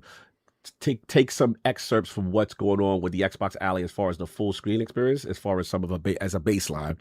And then it says you can turn your next generation Xbox into a streaming PC, coding station, music production studio, or whatever else because of the Windows part of it. So obviously we heard about the AMD hinting part, and then he goes on, his article is long, what to expect about the next generation Xbox costs. So obviously there's a lot of concerns, obviously, in a world with tariffs and things that's going on, RAM spiraling out of control, stuff like that. So it says it does sound as though the next generation Xbox is pushing for a more premium experience from its first party offering, but it doesn't mean Xbox will suddenly become inaccessible for those who can't justify the spend. From what he's told, he expects the Generation 9 Xbox Series X and S to have a longer tail, so the current generation have a longer tail as a result of this broadening hardware endpoint ecosystem. It's only been recently that PS4 and Xbox One consoles have stopped seeing a complement of major AAA games. So he says, so even if the next generation Xbox comes in at about 1,000 as some expect, Xbox Series S shouldn't be suddenly cut off and priced out. Developers of all sizes, Microsoft included, are building games that target the Switch 2, Steam Deck, and other lower-end devices. So that will continue even after the next generation launches. He did say, he's being told, and shout out to King, he said that they still are working on OEM devices such as Asus and other variety of points for next generation Xbox gamers for different price points as well. So that's something. And he said, despite rumors to the contrary, this is a new one.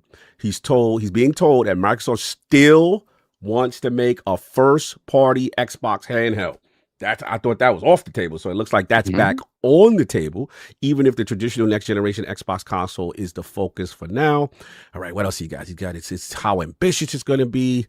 Talk about the roadmap. I'm trying to scan. He said Microsoft is currently testing a NPU-powered highlight reel feature for the Xbox Ally X, which will take your gameplay clips and automatically generate a shareable video of your best gameplay moments. Interesting. The feature is slated to drop in March 2026, all being well, and these new type of features will also land on the next generation Xbox as well. Hey, that sounds like share stuff. I like share stuff. I like game DVR stuff that they haven't been doing for a while, so that excites me. They talk about going around the Xbox Everywhere identity.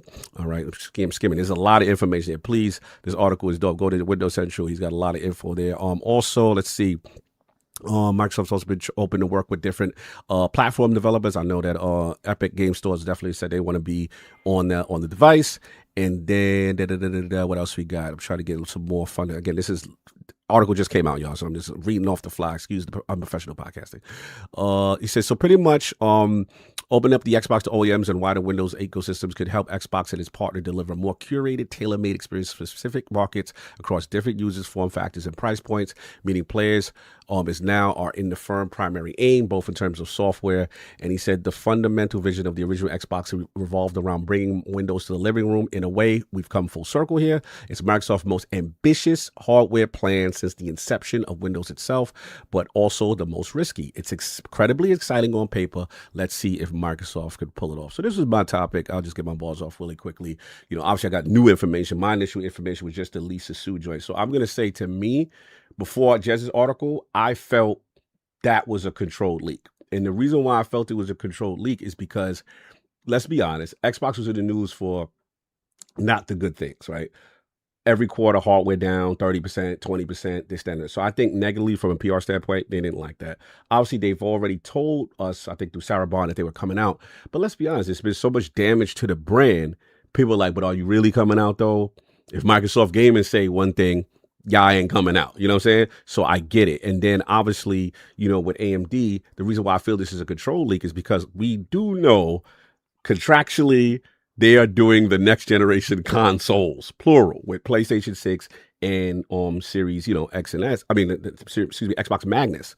So how's she going to say, yeah, things are coming well for Xbox Magnus, the next generation. Yeah, coming in 2027, but you don't mention the other one. You see what I'm saying? Because PlayStation clearly, but we're going to get into the numbers, don't want to talk about that yet. They're selling consoles right now. It doesn't behoove them to have their plans snitched about a PS6 when PS5 is booming and they out there moving and shaking. Whereas Xbox is ready to go to the next joint. And it's an easy PR win to be like, oh, you see, this is coming from the source. And all I care about is first party. They can make OEM devices all they want. Long as the Magnus and then $1,500 price point, wherever it comes out, and it can play the Xbox console-like experience. No full screen, no Ally, tweaking and twerking. What if the most powerful version of it is an OEM device and not the first party? That's a good question. Here's gonna come down. You got me. Now here's the thing. Well, what happens if that handheld is their version, and OEM if you want the no, she said it. So she said, no, we making their first generation, the Microsoft hardware Xbox big boy. That the rumor of the handheld, that's Jazz speculating later. We talk about Lisa, my good boo Lisa Su, who came out there and for my trepidation, right? To Saul's question, I ain't gonna front though. If they make an OEM, I highly doubt it's the strongest. I highly doubt it. I mean, you never know, right? But let's say it is. At launch, I kind of feel like it would be and should be. Right. But yeah, I guess you never know. But it would make sense. It feels like if Xbox wants to make any money off of that without subsidizing, they are going to have to let their partners handle all out the stronger versions. Because if they ball out in the stronger version, 1,500 might not be a conversation. It might be more than that. Yeah, I mean, look, they go out, but here's the thing. I guess my confidence is more with Microsoft's device from the standpoint of I don't trust OEMs with backward compatibility and being able to play my Xbox. I won't buy an OEM.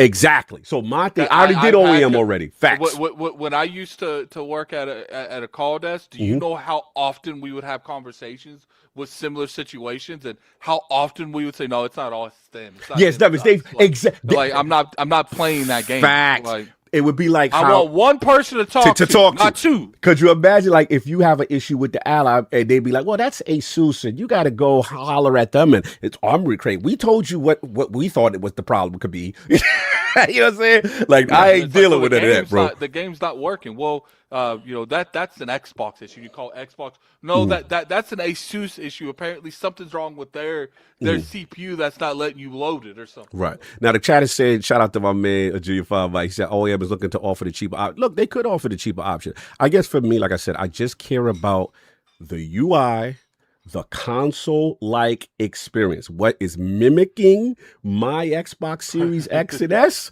is why I'm confident and comfortable with Microsoft as opposed to anyone else. Like there's a reason that they're really flirting with how that ROG Ally, the OS on that ROG Ally. I think whatever's on that ROG Ally, you're getting a better version of that. I agree. I don't think there's going to be like the OS that's on this that's solely gaming.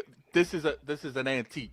Like whatever they do from now on is going to have some kind of PC. It's going to be that. Oh yeah, it's definitely all the kinks are being worked out on it. We're the guinea pigs. We're the guinea pigs. Who has that. Facts. 100%. I agree. It like, basically I think that big screen mode going to be used. Like. Oh yeah. It's like, look, because they doing it right now with the FSC, the full screen experience, right? Which you hold down the Xbox button on the Ally, right, and then you have the option where it's just like, okay, you could do this, and then you could switch the windows, you could do that, or you could go between different stores and all that stuff. Absolutely. That's great. The option is nice. I will be here for the most part on the closed part of the section of this where I could do that. But I love that you give me the option, though. You give me my Steam and all that. But that's all I care. All I care about is the first party, them with the Microsoft and the Xbox logo. You can OEM it up with everybody else, cheaper options, different SKUs. That's cool. But I'm there. But that's what I wanted to talk about. But I want to open it up to you, Addict. You know, now that we got Jez's article, which is kind of doubling down. And we didn't even talk about this part. The 2027 best case scenario is looking like that is on the table. Again, doesn't mean it's going to definitely launch at the end of 2027, but that was initially was described. So what do you think about that part too? Yeah. Here's the thing. If that sucker comes out that's 1,500 or some crazy number like that, like what's this thing realistically going to sell? I still have very concerns with, publishers deciding not to even port to the platform because they've got so many, they'd rather just port to Steam and tell people that's on these Xbox things just to play the Steam versions. I think last time we had Jez on, he spoke the same fear. It's like, look, here's the thing, like, regardless of what's reported today, Xbox be changing stuff this time next week. Like, contracts are signed. It doesn't matter if contracts are signed. You don't think Microsoft will find a loophole out of that if they don't want to? AMD snitching. Microsoft not doing anything they don't want to. If they wake up tomorrow and decide we don't want to go this direction, they will find loopholes out of that. Investments made, money spent. Okay, your point? Locked in, baby. AMD Lisa snitching. You don't think so? So if I looked up research, I will find that Microsoft has never found a loophole out of any type of deal like this ever. Just saying hard to do. A lot of money spent, man. People like that money when they spend it. They like it invested. Personally, we need to talk to these hoes. It's stuff like this easy. Oh yeah, facts. I mean, it just feels like you've been working with them for how long? Yeah, and they've been working on the architecture for this chip for quite some time.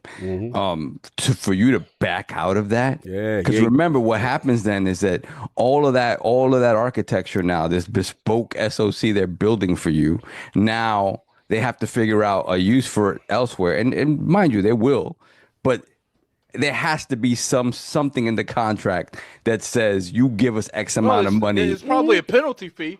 I'm telling you, they'd rather pay that penalty fee if it came down to it. You ain't glooming your way out this one. Buddy. We got it locked in. Put your knees on it. We can put your knees on it. Put your knees on it. Well, You put can your knees argue on it. with my opinion. We can put That's your knees fine. on it. Let's put it out there. Then. Let's I'm do not it. putting no knees I on did anything. it. I'm I just did. giving my I opinion. did. You want to make knees about Yeah, it. well, I mean, Like, you talking strong with your opinion. I'm not talking strong talking with my strong. opinion. I'm saying that in a situation like this, where their stocks going up and down, stuff, I can't trust a company that already has bad. Facts. So message. put your knees on it. You don't trust it. Put your knees on it. I'm Why invoking does this King have today. anything to do I'm with me and invoking you? King. I'm Put telling your you right knees now, on it. I'm not putting knees on anything. So you can keep saying it. That's fine. All right. But I'm not putting knees All on right, it. so all right, So cool. my opinion is this industry's flaky. I'm sorry. Like, you can disagree with that. That's fine. Sound like But you just you ain't glooming and gonna tell glooming. me my Sound like you opinion. just being scared. I'm sorry. I am done. being extra. I want to get him going. Back to you, Saul. You don't want to bite. You don't want to bite. I'm trying to get him going. You know what? I don't No, like because this. I have no emotion to this at all. I don't care. All right, I don't fair care enough, if they fair make enough. one. I don't care if they do make one. I don't care if they do OEM get, because probably I ain't gonna participate in any of that shit. So you ain't gonna support a console experience next generation. If that thing's $1,500, absolutely not. All right, so you gonna stay on PC over there then, right? Yeah, You I've can been play playing there? on PC Okay. this whole time. All right. Just kidding. So Saul wanted me to be on PC. Guess what, my dude? That's where I am. We're gonna hold you. We're gonna see what 2027 come. I'm gonna check your files. I'm gonna check your status. See where you No, at. I mean, if that thing's $1,500, Saul, you think I'm buying something for $1,500? Well, you Do I have get a the- ROG Ally, Saul? What if you get the review copy? No, he does not.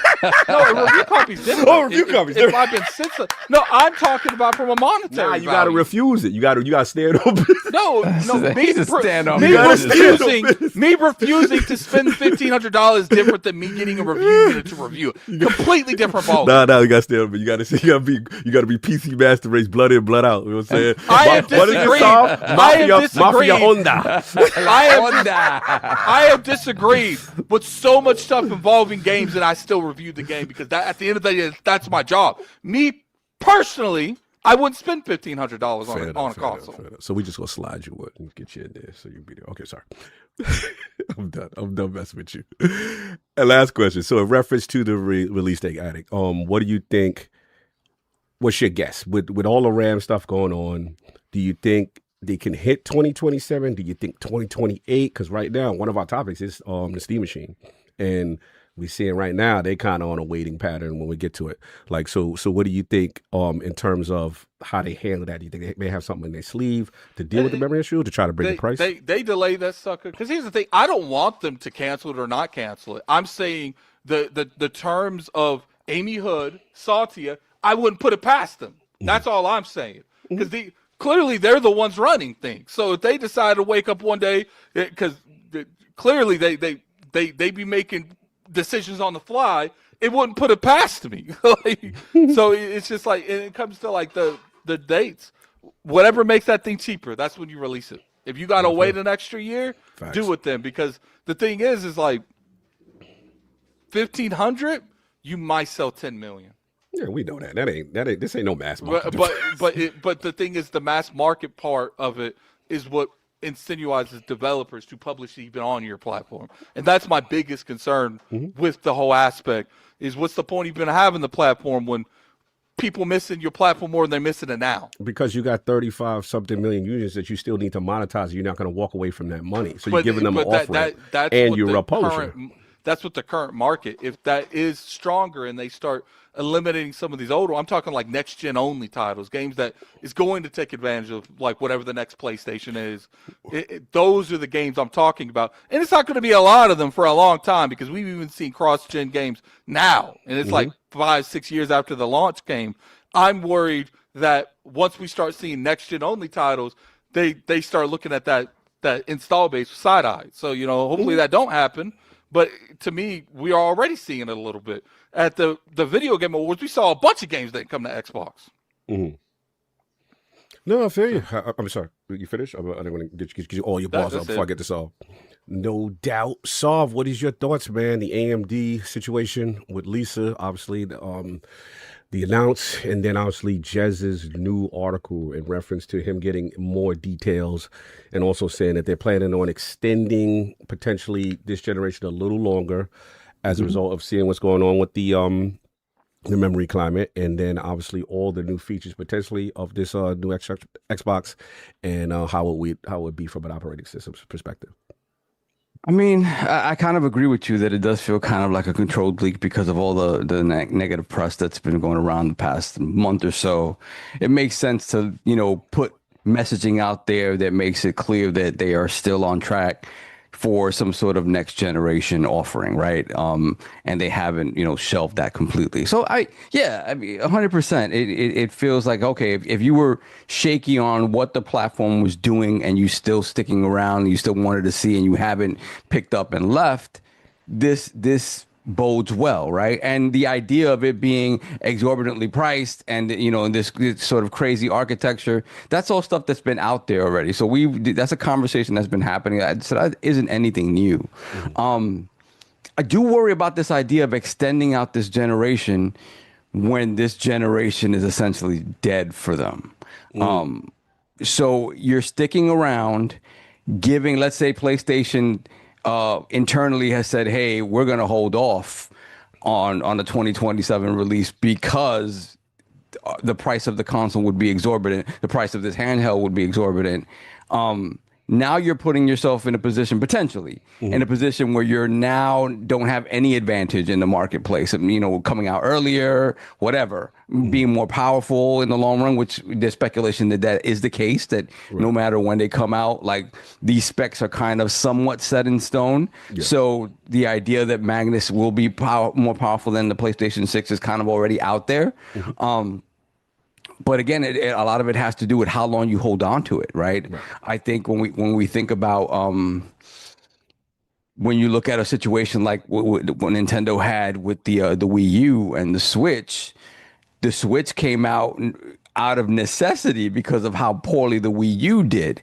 And the Switch in that regard, despite its success, was underpowered for what it for when you would expect that machine to come out if the Wii U had a regular console cycle and not had to be sort of taken out back and shot early.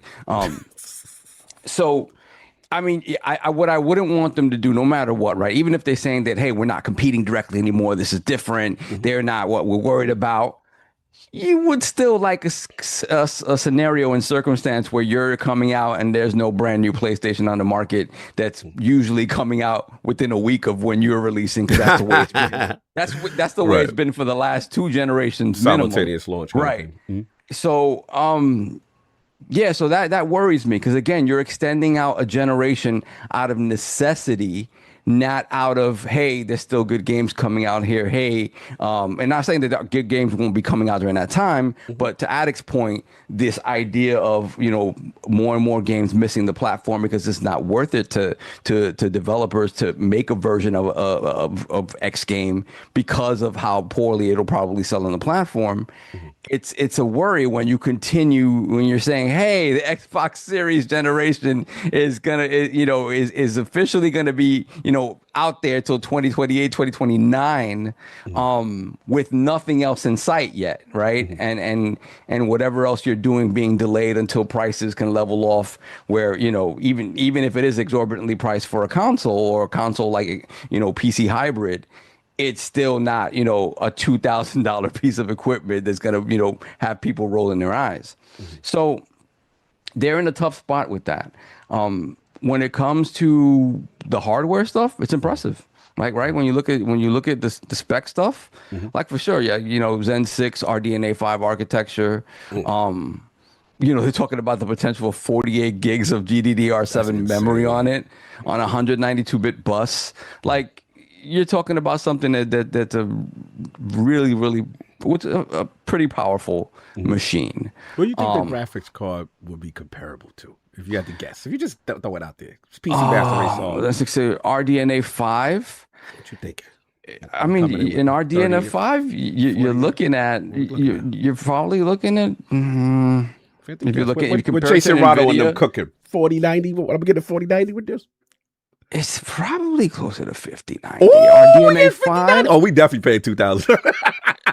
It's probably it's a 50 series, right? We're talking about 5080, 5090, somewhere in between there. And again, remember the 50 series again punches above its weight because of all the AI stuff built into it. Right. In terms of like raw power over a 4090, it's not that significant of a leap. I'm gonna get my flops out. So again, But again, and these machines are built with that in mind, right? Like, hey, these things are going to be punching above their weight. You're going to have, all manner of AI upscaling built in and things of that nature. So they're supposed to be punching above Robert their laughing weight. at us. He said 50-90, ha ha ha, we crazy. Robert Lola, he laughing Again, I'm talking about, it's another thing we have to think about. I'm not talking about raw performance. Okay. No, I don't talk about raw performance anymore. We're not doing I the don't- digital we- files. like that- I want to be not able what to that talk is to the anymore. PC dudes with the That's not what that is anymore. We're not doing that? No, that's not what that is anymore. I always take into consideration now all of these other, like I said, bells and whistles that make these machines punch above their weight. Because the moment these things became standard in graphics cards, the idea of having a conversation about raw power became infinitely more stupid than it already was, right? Because that conversation is dumb as it is, because when you start talking about, oh, I don't like fake frames, I'm like, it's a built, created product. All the frames are fake. So the idea that they add more fake frames, do you understand? Like, You don't like the unnatural frames? You don't like that FSR and all that?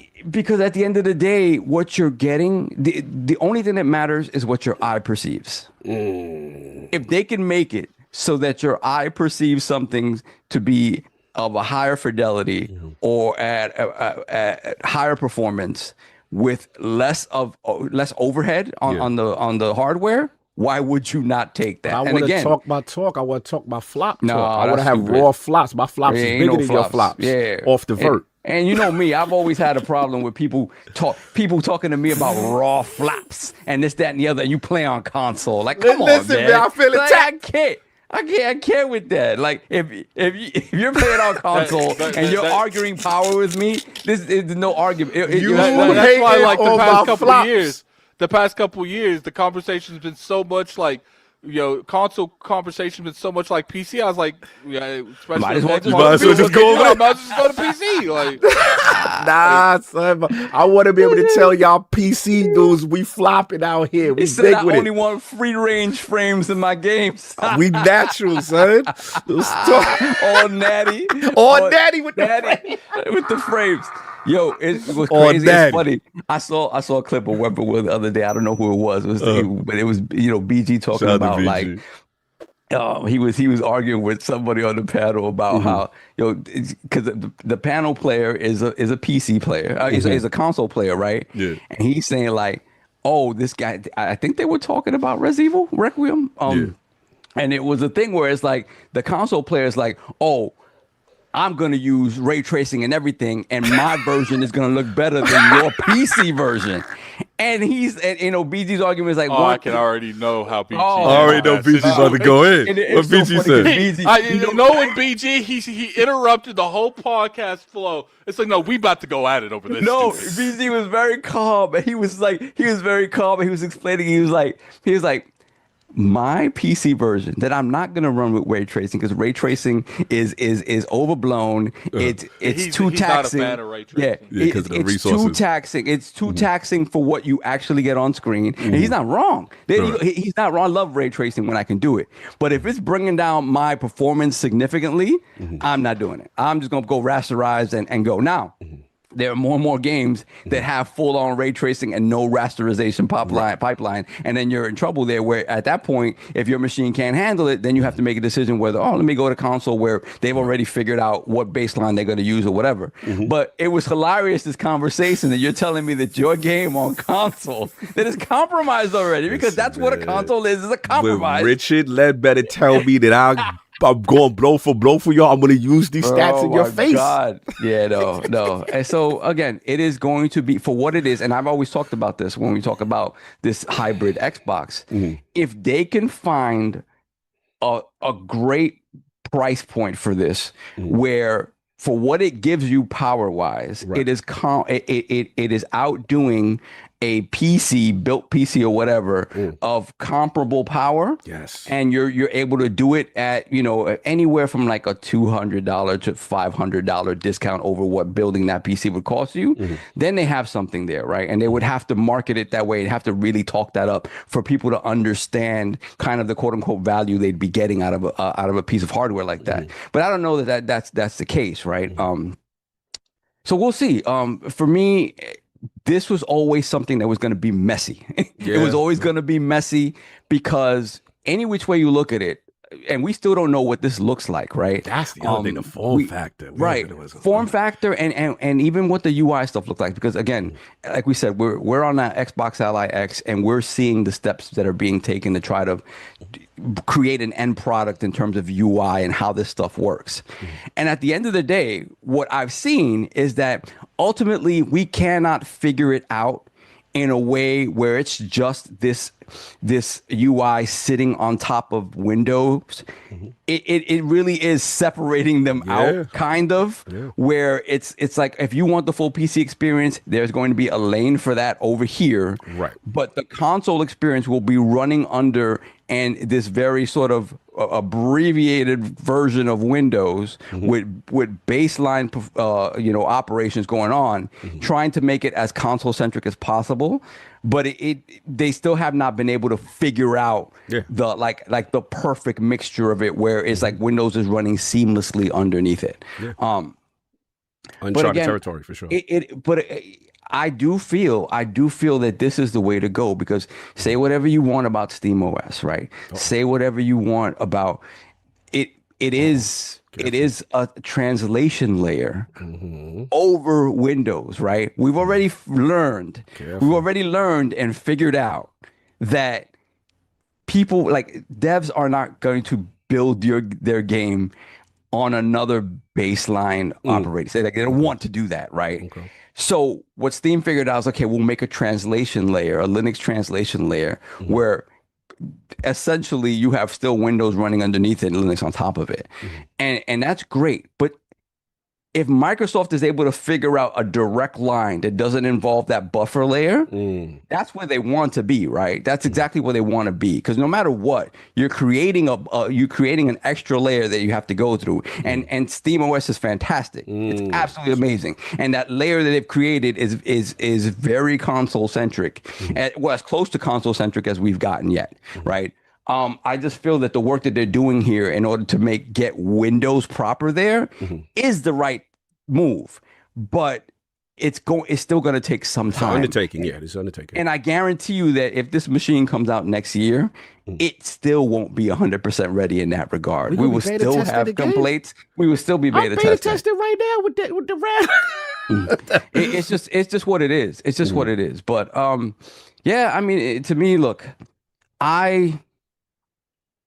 do I have a PC that's going to be more powerful than this? And yes.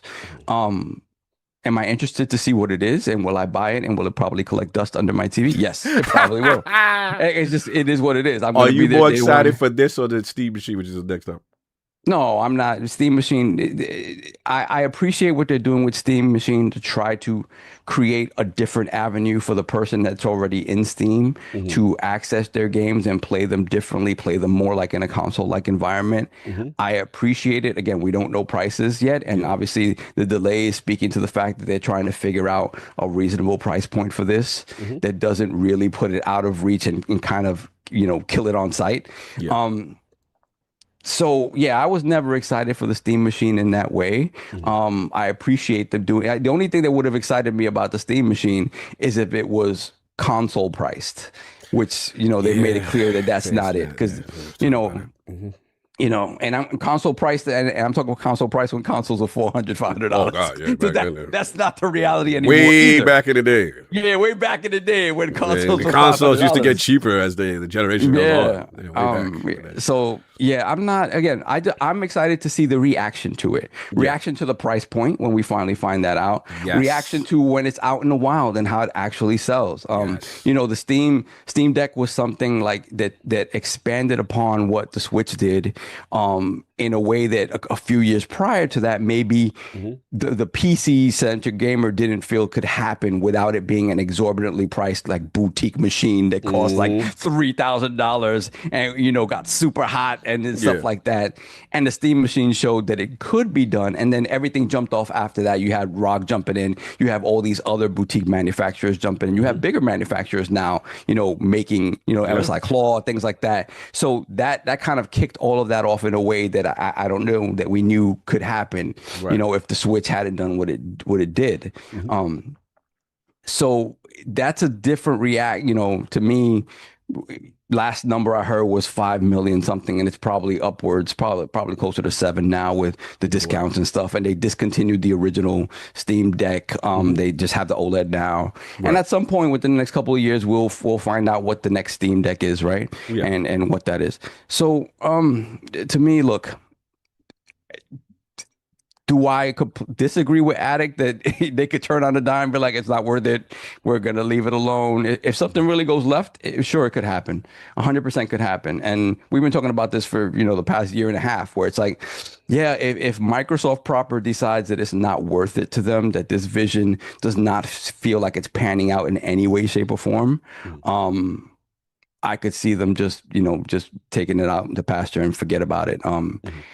And cutting their losses no matter how great they are. I could see that happening for sure, because they're in such a state of flux right now. They and it feels like if you're a fan of that platform or you're a fan of that ecosystem, you don't know what to believe. You don't really know where they stand. Again, we've had the conversation. We had the conversation when we were talking about Obsidian on the Lords After Dark episode, where it's like, if Game Pass is supposed to be the play moving forward, if that is how you proliferate your ecosystem in a world where your console isn't, you've taken away importance from that. You've made the statement that everything is an Xbox. You're selling, Xbox branded, PC portable hardware. You're essentially saying that, just get a PC and you have an Xbox. In a world where you're doing that, then your primary platform to getting software to people should be the focus of your marketing. And it does not feel that way. It doesn't feel like they're doing that in a way that when you talking about we want to reach 2 billion gamers, how? That every time you talk about a game, you're preaching to the choir that already knows about the game. You're preaching to the choir that already has Game Pass or has had Game Pass and would have an understanding of what you're talking about. I don't see anybody outside of that circle being marketed to, which is ridiculous, because that is your ecosystem now. You've done the work, and, regardless to the fact that over the past couple of years before they made this shift to everything's an Xbox or whatever, the console wasn't selling. The console, and it through no necessarily fault of its own, it's a great piece of hardware. It just wasn't, the steamroller that is the PlayStation 5. And it's just, it is what it is. So, but at the same time, you have not done anything to try to salvage that beyond that, right? You just haven't. That's why I said until they show me they care about selling hardware, I gotta assume they don't care about selling hardware. So again, I will believe. I'm going to believe it because it's interesting to me, right? This is something new that they're trying. I want to see it come to fruition. I want to see what happens. I want to see what it does to the market, right? The market is such a weird and interesting place right now, that I want to see how this pans out and how it's received. But I could easily see, Microsoft proper saying, hey, this is way too much money for what we project to be not a lot of return. I don't know. No, I hear what y'all say. I will push back. But no, I hear what y'all say. I just think it's a result of Xbox fandom being scarred. It's like an abuse of a relationship. Right? So you've been with a platform for as many years. They had an extremely aggressive mindset and messaging about Game Pass, exclusives, and I hear y'all, right? It's hard to trust a platform who had us one direction saying this was the way they're going. They do all these acquisitions, they do ABK, they do Bethesda, they do all that, and then you wake up one day and it's like, okay, we're doing 4 games over here. All that I understand. None of that is cap. I get that. My thing, why is Google stitching on me? Stop it, Google. Google trying to listen to you, trying to start talking to me. Sorry. So, yeah, I get that, right? I guess for my thing is, I think it's fair to say, hey, you don't want to believe them, even though multiple times now, Sarah Barnes come out and say we got hardware. Multiple times, they've been reiterating through Jason, through Phil, and all this stuff. And I get it. You say, hey, Cock, I don't care about that. I don't want to listen to leadership. I think it's safe to say the actual chip maker, right? The people who are responsible for making, and I get it. I know plans can change, but I said, I think it's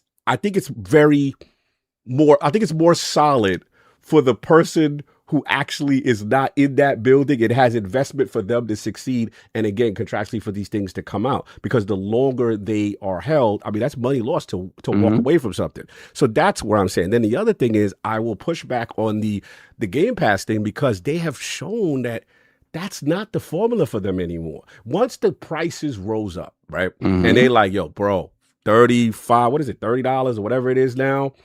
And once they showed me Call of Duty, yo, Forza Horizon, you ain't getting that in basic plan. You ain't getting that in standard and basic. Ultimate only. To me, that's it. That's the indicator that strategy is over with. That is, we are just keeping that for our platform holders. And the only way for this to work is if you to get in on the high end tier. But reality is we are shifting these games multi-platform and putting everywhere. Now, whether or not that works, who knows long term. But this is the thing, right? Yeah. At that point, this is what bothers me about them. Stop the pussyfooting and kill it. And kill it and be like, it's a mistake. No, they're not really killing it. But they rose the price 3 times on the hardware. That is the epitome of death. This is where I agree with King. This is where I agree with King, where it's like, burn it down at that point. Stop lying to people and just be like, oh, it was a mistake. I'm sorry, it was a mistake. And the people who care are going to care that you're being that honest with them, and they'll stick around and be like, look, it was a mistake. We needed this. This was something we felt we needed to do because we were here at this point. And in the moment, it saved us in a lot of different ways. And now it does not make sense. And we have to go back on it. But here's the thing. And it would be horrible. Optically horrible. But I think the people that are still here, that want to be here, they will riot in the street. They will seize the Capitol if you do. Bro, because at the end of the day, you're the thing that is the problem. Yeah, you're continuing to have it. Facts. Be an option. Facts. I think. See, the thing is that I think they're doing what you're saying. It's just that. What's that expression? They're being nice about it. Yeah, but it's like you got to look at it like this. You don't say like, don't believe what someone says. Look at what they do. Right? Dude, their actions are telling you we are not we ain't even giving you a Black Friday sale. When Black Friday coming around, it's a regular day. We raising the price on you. Saying just pull the Band-Aid off. Right, like, but stop talking out of your side. But they're not even talking. That's the funny thing. But they're still funding it. They're still putting money behind it. I mean, last year they had multiple Game of the Years coming to that. And I'm sure that took a bunch of money to infuse into that. Right, and I think the only difference is everything is happening. What y'all saying is just that we are in the transitionary period of a major company going from a platform holder to a publisher. And then what you laughing at? I'm looking at the chat because they're like, please have the dignity to lie to me. No, don't do this. Yeah, because look, I get what y'all say. Y'all like, yo, cut the BS or whatever, and just rip it, right? And I feel that. You know what I'm not saying that. Game Pass the only thing keeping people on that platform. That's what I'm saying. They better do whatever they can. Exactly. That's what I'm saying. But I agree with Saul. If that is your overall arching in, and you're trying to push people out of the ecosystem, you might as well just be honest with the situation. But here's the thing. You still planning on making a console. It would be the epitome. That's why we know, this PlayStation is not telling Lisa to be like, yo, tell them about our PS6, whatever, because you still got existing people there that are spending money on a PS5 and a platform. They not really want to hear about no PS6 right now. So these 30 million or whatever it is that Xbox still have, these loyal, high spend. We just got the data from PlayStation. We're going to get into our financials as far as how much money they made from Helldivers and Xbox and PC and all these people. So what it is you've got a smaller base that is high spend and high to be monetized. You can't piss that base off to that level to be like, get out of here. You know what I'm saying? So that's all I'm saying. So they got to be, it's the PR stuff, right? Where you got to be cagey with the stuff and stuff like that. So all I say is the actions to tell me what they're doing. We'll see if this works. I'll agree with Addict. I will say Addict's strongest point that I do have to give him is that they have to be careful that when you are making an expensive premium non-mass market device, right, the relationships that you cultivate or have cultivated with third party right? If you don't have a plan, whether it be Xbox PC, and you tell the developers, okay, you're not making it for us, but you make it for this Xbox PC, and that's essentially us, right? Because he is right. The more you shrink your footprint, the less likely people are going to want to develop for you. You have less and less, specifically. Less and less negotiating power. Exactly. So then you have to solely use money at that point, and we've seen that they ain't down for that so now. The only solution that I can think of, because I don't know what the hell they're going to do, that's a big question. I don't know how they solve that. The only solution I can think of is they are assimilating the Xbox PC identity. We are this. Here's how you get on, developer. You do it one time, for Xbox PC. You ain't even got to do a port. Again, I'm just spitballing. I don't even know if this is real. I'm just coming up with. But again, when you start to look at the landscape of the PC game, right? Steam is just overwhelmingly. People say Steam is not a monopoly. It's not a monopoly. Oh, baby, it isn't a monopoly in the strictest sense of the term, but yeah. But when you think about where most things go, it's Steam, right? And the idea of needing to create an Xbox PC version, right, on a platform. Again, what makes it strong for me is the idea of play anywhere, right? Okay. Where it's like, okay, you give me that one, and it's a license for every quote unquote Xbox, right? Mm-hmm. Which is different to Steam, whereas Steam, obviously, if you have wherever you have Steam, you can play that game. You can have your game saves, and you have all that stuff. Mm-hmm. I just think that again, when you look at that, is it even worth it to make the Xbox PC version? No, that's fair. That's your strongest argument. That is like if they prove to me that they solve that issue, where it's like this Windows version ain't gonna be no 16.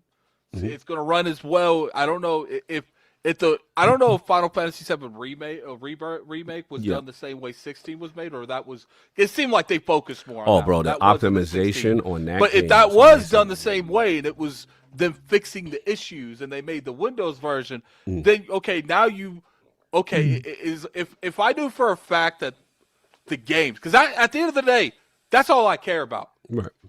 It is pointless for me to invest into hardware where I don't know whether or not you're going to get all the games I want to play. Mm-hmm. Now, if they fix that and they this Windows thing that we're doing, play anywhere, make one thing, it's sufficient, it runs well on the hardware, then they'll start. Okay, I know investing is going to be good for me in terms of that. But when you talk about, you can play anywhere, at this point you might I'm already on PC. Right. It just like the future is where I'm. And it's like, not to mention, it's like Sauté and Amy have done no favors to the gaming portion of the Xbox community to feel like we should trust them with any kind of thought process. Nobody disagreeing that, especially right now. They have to deal with their own shareholders concerned about their overinvestment in the AI bubble. And what is it, 3% of people actually paid? Because I saw a study only. I would probably have more trust. Yeah. And it's not even a lot more trust if they were replaced with someone. Because I don't even know if they were replaced to. If their replacement would even care about gaming. But right now, as long as they're the ones in charge of Microsoft, right? It's hard for me to invest into 100% with them at the top. The thing that gives me hope is when it's not them talking. And when it was Lisa, I said, I believe you. I believe it because you got investment in them. I was I will say, I believe her. I was like, it's coming out now. I will say, Sauté coming out now. Big Lisa. Woo. I will say, Sauté getting this type of ridicule over the AI thing, maybe it will force them to have a real conversation on stop that overinvestment in the AI. Yeah. And maybe that, because here's the thing: if AI was popping, it's over.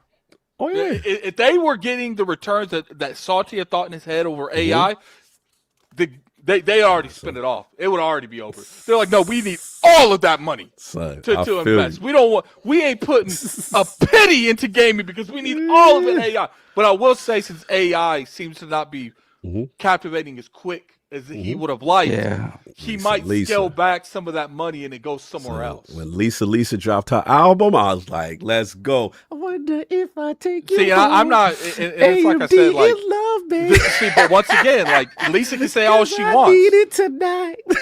Lisa can say all she wants. I don't trust Satya waking up one day and say, yeah, you know what? How much would it cost for us to break that deal? He got to answer to the stakeholders though. Right now, it's looking spooky for him. Well, yeah, I will say to your point. It's probably hard for him to talk them stakeholders into doing anything right now. He better be worried about his job right now with that 3% co-pilot people pay for it that I heard. Yeah, all that investment. Lisa, as much baby. as like Steam gets on my nerves and stuff, I know Steam will be making games in 10 years.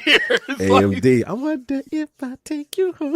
Let me stop. Anyway, that's it. We've been killing this to the death. I wanted to combine since we kind of real quick though. Pardon. Get your boss. My fault. No, because in the chat, rap legend Freddie Fox has been.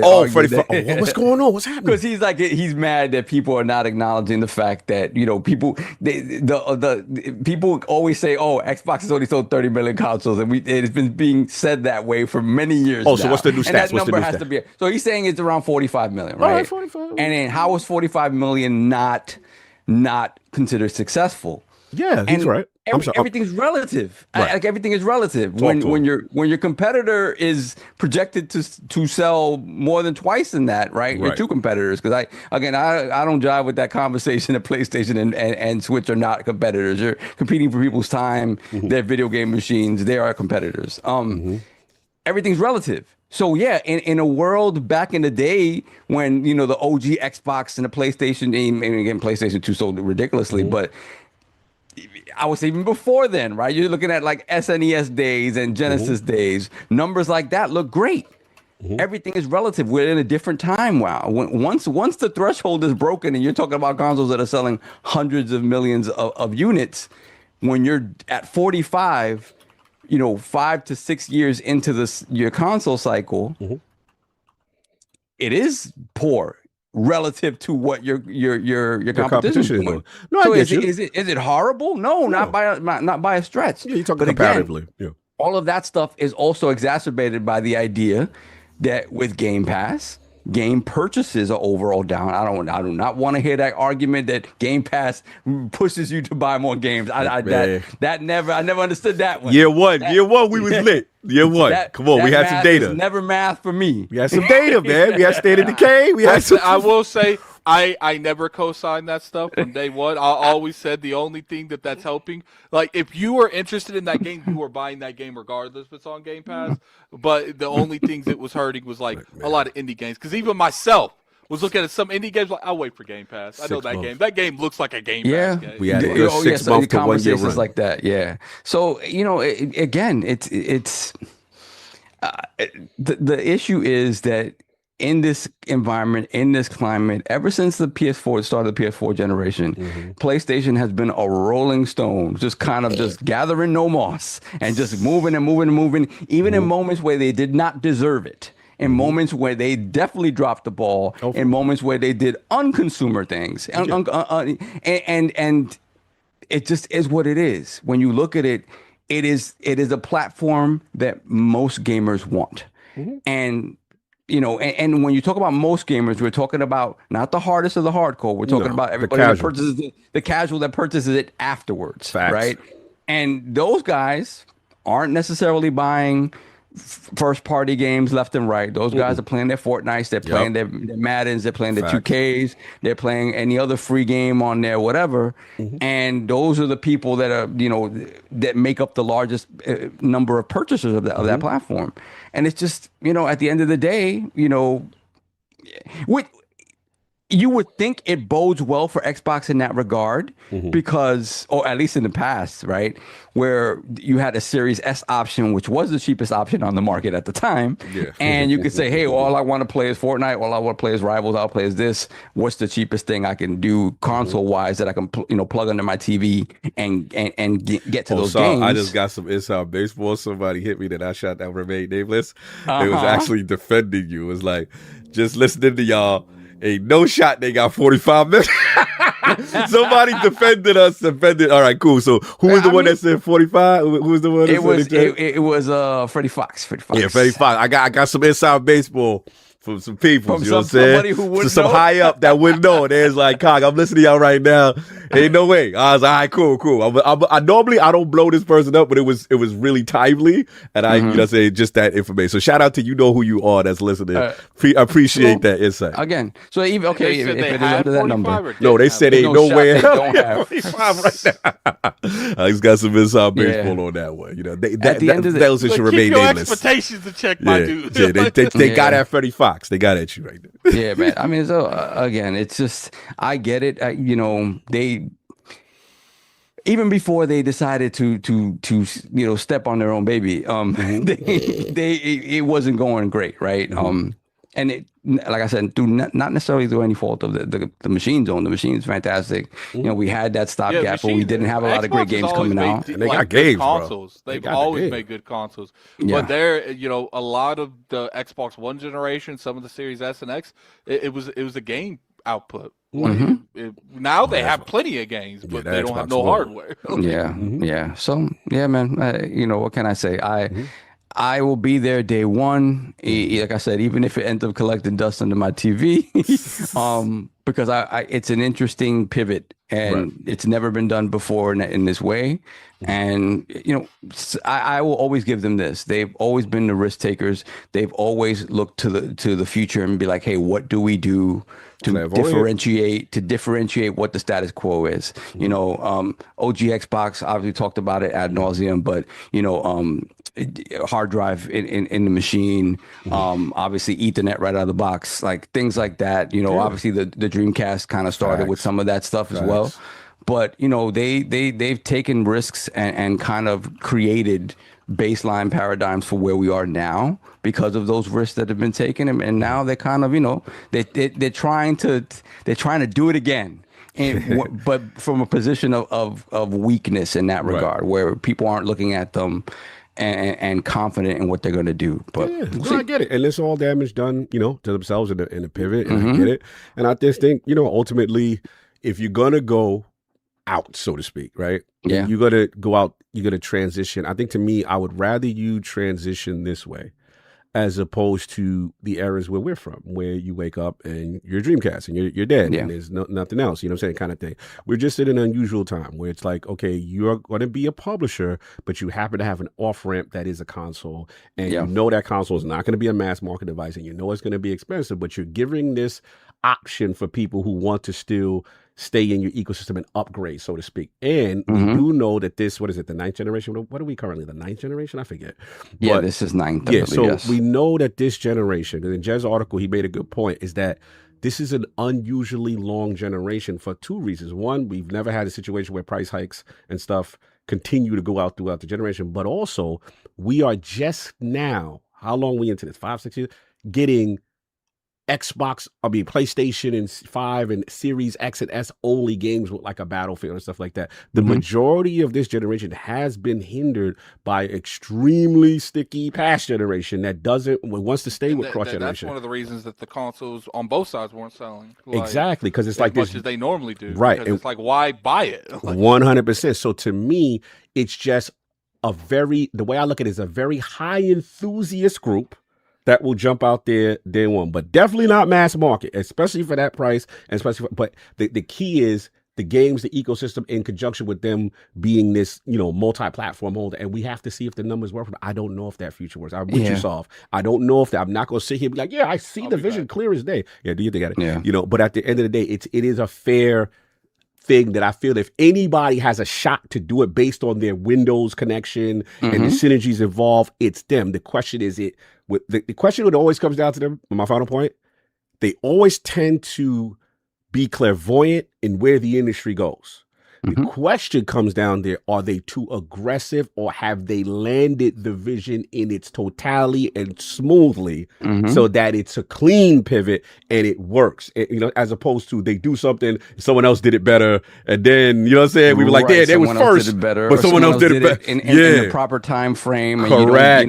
There you go. You can't have another I have a console for you moment. Like you can't have that again, or they're toast. Correct. Like they're really toast. Correct. So 100%.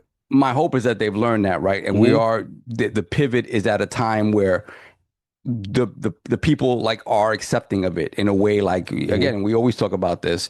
All the pivots that they kind of announced with the start of the Xbox One generation that were received so negatively are baseline things right now, right? And it's just we weren't ready for it. Nobody was ready for it, bro. I'm getting. It's so shout out to my man Huggy. I gotta shout you. He just sent me something. I ain't gonna say who it is. It's just gonna talk about there's a certain publisher who was putting out the amount of Generation 9. You can say who it is. I'm not gonna say who it is. Put it in the super chat. Oh, he put it in the super chat because I'm not saying that name unless it's in the super chat. Take Two. Okay, so someone sent me something from Take Two, and there's like 138 million Gen 9 consoles outstanding. So as a result of this, they are saying that's where the console sales number is coming from the Xbox side, being higher than the 30 big. So again, I'm getting two competing things. Yeah, and that was in the chat where they mentioned that it came from Take Two Financials. That was in the chat. I will. However, I will defer to my original source that I feel is a little close. But again, that's just me. But it's to be determined. Get that. I will say that they have been at 30 million for a minute. Do I think they're at 45? No. But I would say that they're probably closer to the 40 than they are the 30. And I think, that's fair. I think both sides could be right with that answer. Like, it's probably not 30, but maybe it's not 45. 37. You know what I'm saying? You know what I'm saying? I know it's the thing when it comes down to like the console thing and like I get it. The chat don't like my opinions on that Xbox but here's the thing. Xbox has done nothing to earn my trust in their brand. They've consistently put their foot in their mouth when it comes to the messaging. Their CEO has shown me he does not care about the Xbox brand in any way, shape, or form. Would love to be which out CEO, of it. Which CEO you talking about? This Satya? All of them. So it's they've showed me that they we respect Phil over here.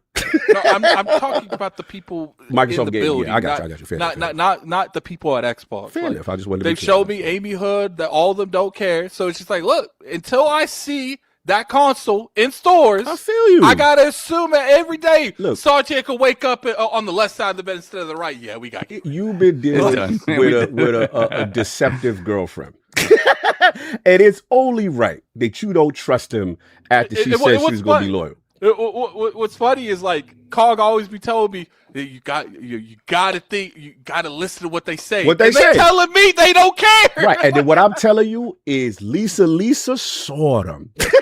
Lisa said, in the coach gym. She said, Cog, I know you don't trust her, but I just saw them at the marriage joint. They got the lights. Everything is. I saw the wedding plan. I got the profile. It's going down. I saw your name on the bill. That's not how I took that. I took that as Lisa. I saw them on the registration list to get married in June. Lisa we make said it to June? She paying for the wedding, Cog. You good? I wonder if I take you home. That's all I need. I said, thank you, Lisa. We good? Because I don't believe she's going to marry me. I don't believe she's going to marry me either. Here's the thing. I have no issue with AMD. Yeah. It's she paying for the I don't trust. But she paying for the wedding. They gave the bag to They Lisa. can pay for the wedding. They pay the bag.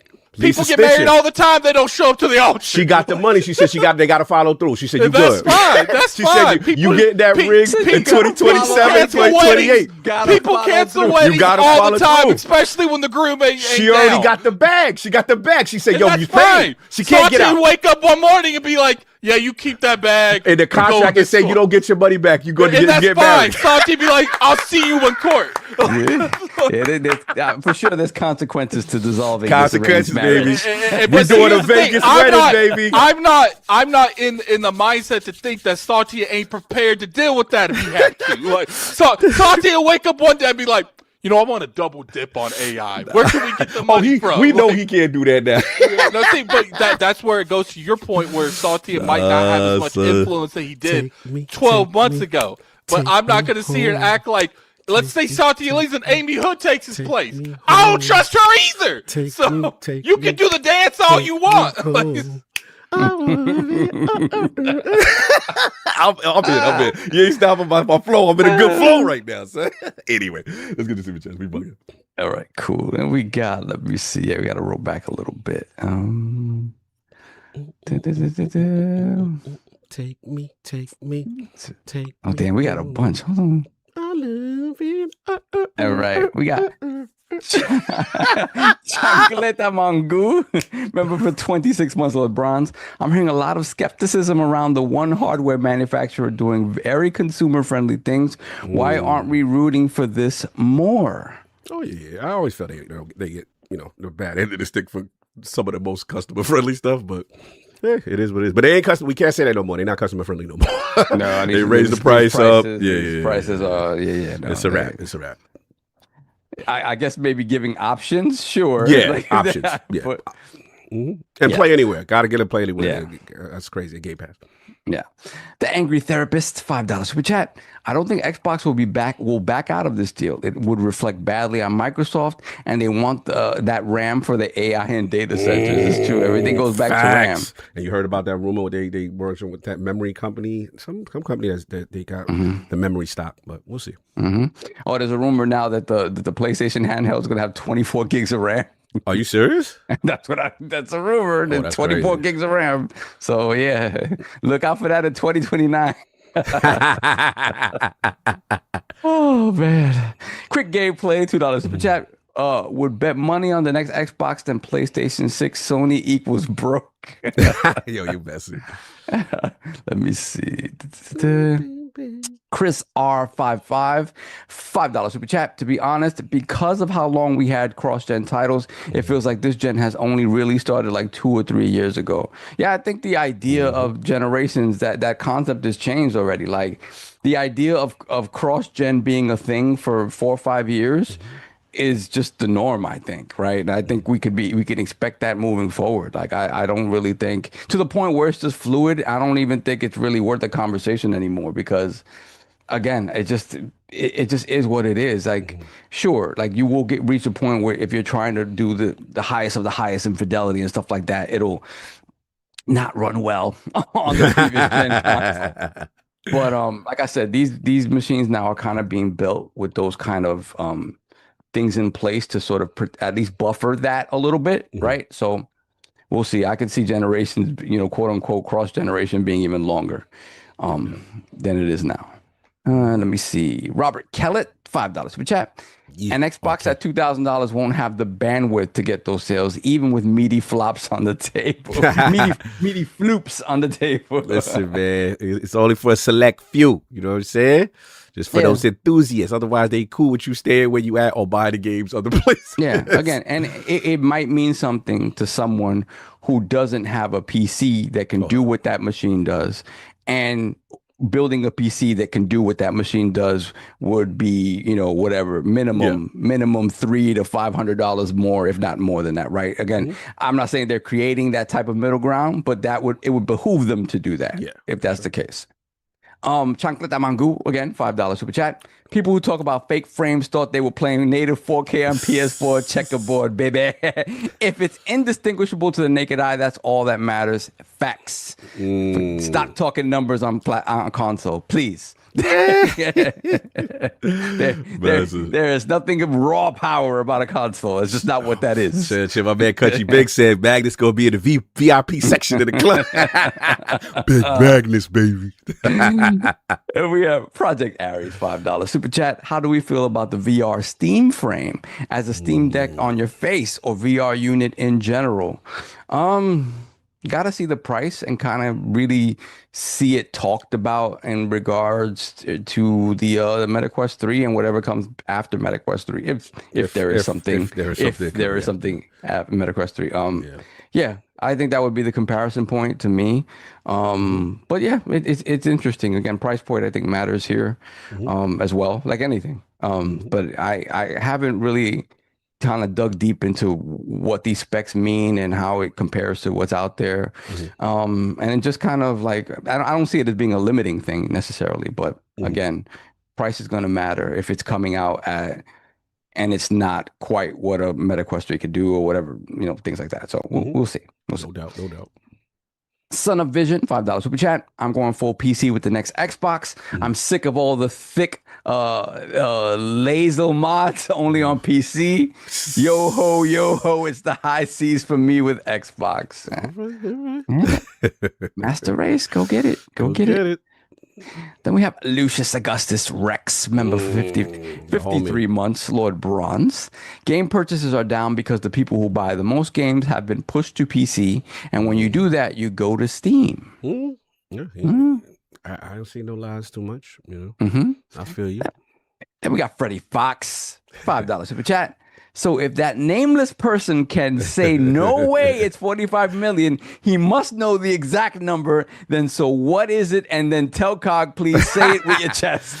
We are not snitching here. You know what I'm saying? I keep my insider business. But I appreciate you trying. And we have Hargeet Chani, $10 super chat. Cog sent you to Take Two Financials in Discord. That's where the estimate for Xbox Series consoles came from. Not sure if it's true or not, but that's where it's from. Yes. Appreciate you, brother. Yeah, absolutely. Yes, sir. And to your point, I have seen that narrative as well. So yeah, and this has been out. Shout out to Des Legary. He did a video on this as well. So yeah, we don't know the exact number, but I hear both sides of where you're coming from. Right. Then we have One Pump Man, $5 super chat. I love that name. One shot at it, baby. One shot, you done. And we going to sleep. Listen, whether Xbox dies or not, you guys will forever be my favorite Xbox podcast. Stop it. This is what we get. This is what happens. This is what happens. That's hilarious. Salute. Then we have Rufin Rufio, 4118, member for 16 months. I don't like that name. In a Diddy area, you naming Roofy, right? What? Rufin Rufio. All right. Rufio, isn't Rufio the name of the... So it better be a character. He's the Lost Boys, the head of the Lost Boys in the Peter Pan. I'm trying to make sure he don't get canceled. He ain't Bill Cosby. But maybe here. I'm wrong. I mean, I'm old, so that's where I remember that name from. All right, fair enough. So what they said? Oh, let me see. He said if they canceled it, Addict, we get Steam Machine 2 a lot quicker. We'll see. Yeah, Freddie Fox once again, $2 super chat. If King was here, the slander would be in check. Fact. Oh yeah, he'd be shutting us down. I was trying my best to invoke him. He'd be trying to shut us down. Yeah, for sure. I was trying my best to invoke him. There's no one can compare to the King. Send some love to him, man. He's not feeling well though, for real. Then we got the Angry Therapist MD, $20 super chat. The next gen of consoles we are getting might very well be our last, with NVIDIA stepping back on consumer video cards, which means AMD might too. They're pushing us all to cloud gaming and no ownership of our consoles and PC. Yeah, I mean, again, that is ideally where they would like to be from a standpoint of not having R&D overhead of creating graphics cards and things of that nature. Obviously, with this push into AI, which they think is what it is moving forward. And, again, ultimately what they think and what they try to create and make into reality might reach an impasse where it's like we might hit a wall with some of this stuff. And they might, hopefully, my hope is that everything levels off, right? And ultimately everything does. I don't know where that leaves gaming at some point, right? Because I think we've been saying this for years, even before the AI push happened, where it was just like they're trying to figure out ways to get you games without the overhead of everything else that goes along with it, right? For me, like as someone who played on consoles for a long time, and still does play on console, but you know what I mean. The ideal situation for me moving forward, and this is pie in the sky, is for Xbox, PlayStation, and Nintendo to get together and make one machine. Oh wow, you really kumbaya with this. That is really pie in the sky. It really is. Yeah. But I think that way the games are what's going to matter. They create a piece of hardware that's acceptable for all of them across the board, and you forget about the hardware fight completely. And then you have this unified platform where all of these ecosystems live. And I think in that regard, the games would be stronger. And I think moving forward, I think that would make the video game industry stronger. But again, that's pie in the sky. Do you know how upset the Xbox people laid their arms? You know how upset PlayStation and Nintendo fanboys would be if they all had to come together and sing Kumbaya? I feel you, but if the alternative is death all the way around, I will take that 100%. I think this, like, regardless of what we talk about next gen being like Xbox's last or not last, I think next gen is everyone's last generation, regardless if they do it or not. I think by the time you do another 7-8 years, cloud computing will be at a point where everyone can do stuff on a tablet. Solving the bushes for this We Are the World comment. All right. Come back to me in a couple years where they're like, yeah, we shutting it down. Full stop, shutting it down. So you trying to say it's going to be like a Thanos and they're going to have to get to the Avengers? Everybody going to kumbaya together? Thanos? What do you think? And then you would and then at that point, then tell me about, if you wouldn't have loved your Plitch box. What is the max you guys would pay for next gen Xbox before you like, nah, I'm good? Like, I'll pay whatever it costs. Whatever it costs, so they hit you up for $2,500. Unless for the price I'm getting, it like not the value. Right, what you're getting value wise and power wise isn't. Deck is because it doesn't make sense like power wise. Well, I had that. I mean, I had a Steam Deck and Steam machine. Yeah, it doesn't make sense power wise for me. For again, as somebody who has lost a lot of time being able to play, in front of my TV. That makes no sense for me. Guys in the chat, puts the max that you would pay for the next gen Xbox. I would pay $1,000. I think that's as far as I would go. $1,000. Like, they would have to get me with like some like extra stuff to get me to like go above $1,000. But if they did, like, if they found a way to work around like the Play Anywhere stuff where like they only had to port it once and it worked efficiently and effectively, I would be more open if it was more than $1,000. But they have to show me that, first off, I'm not going to lose my Final Fantasies, because I'd be damned if I spent this whole time simping for this company to get these games on here. And then we lose them because now, it just doesn't make sense to Square Enix. Nah, you good. I think for me, between 12 and 15, I think only 15 if it's like that. That when they do that breakdown from a PC comparative standpoint, and if it's like that mid to high end, then it's like, okay, it's comparative there. Okay, then I would normally pay that for a new rig anyway. So then it would justify. But yeah, I mean, look, I'm already in the Ally. Aesthetically, that look cool enough, I would probably spend a little bit more too. Yeah, I hope they nail the the look and stuff like that. If it looks like that futuristic look that just looks like something I would want to own, they would probably suck. Yeah, I mean, for me, I want to see it out in the wild. I want to be able to test that. Like, again, I'm the dude that got on live and was playing Assassin's Creed 2 in mayonnaise, like just to see that the streaming stuff actually worked. And it worked. Technically, it worked, but it was horrible. But so I want to be there to see it. I don't want to be here commenting on something that I'm not experiencing firsthand. So facts.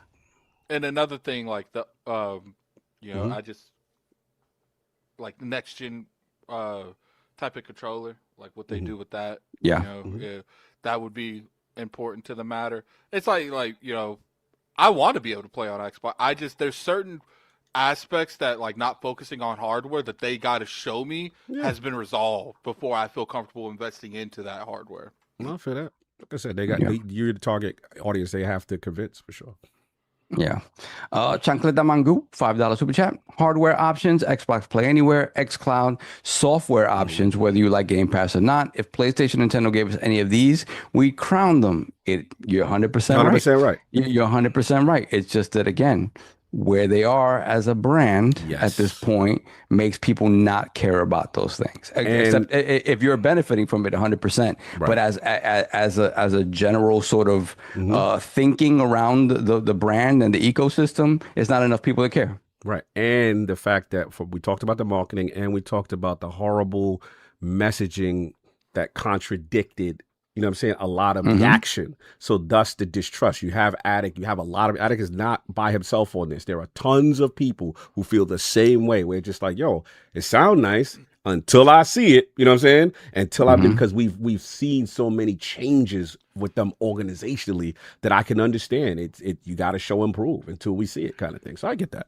Because that's why it's like one of those standpoints where it's like you guys wake up one morning, decide you want to invest into the next hot thing. Like, no, I feel it. They've got. But I their do own agree with you. reputation. I do feel Satya.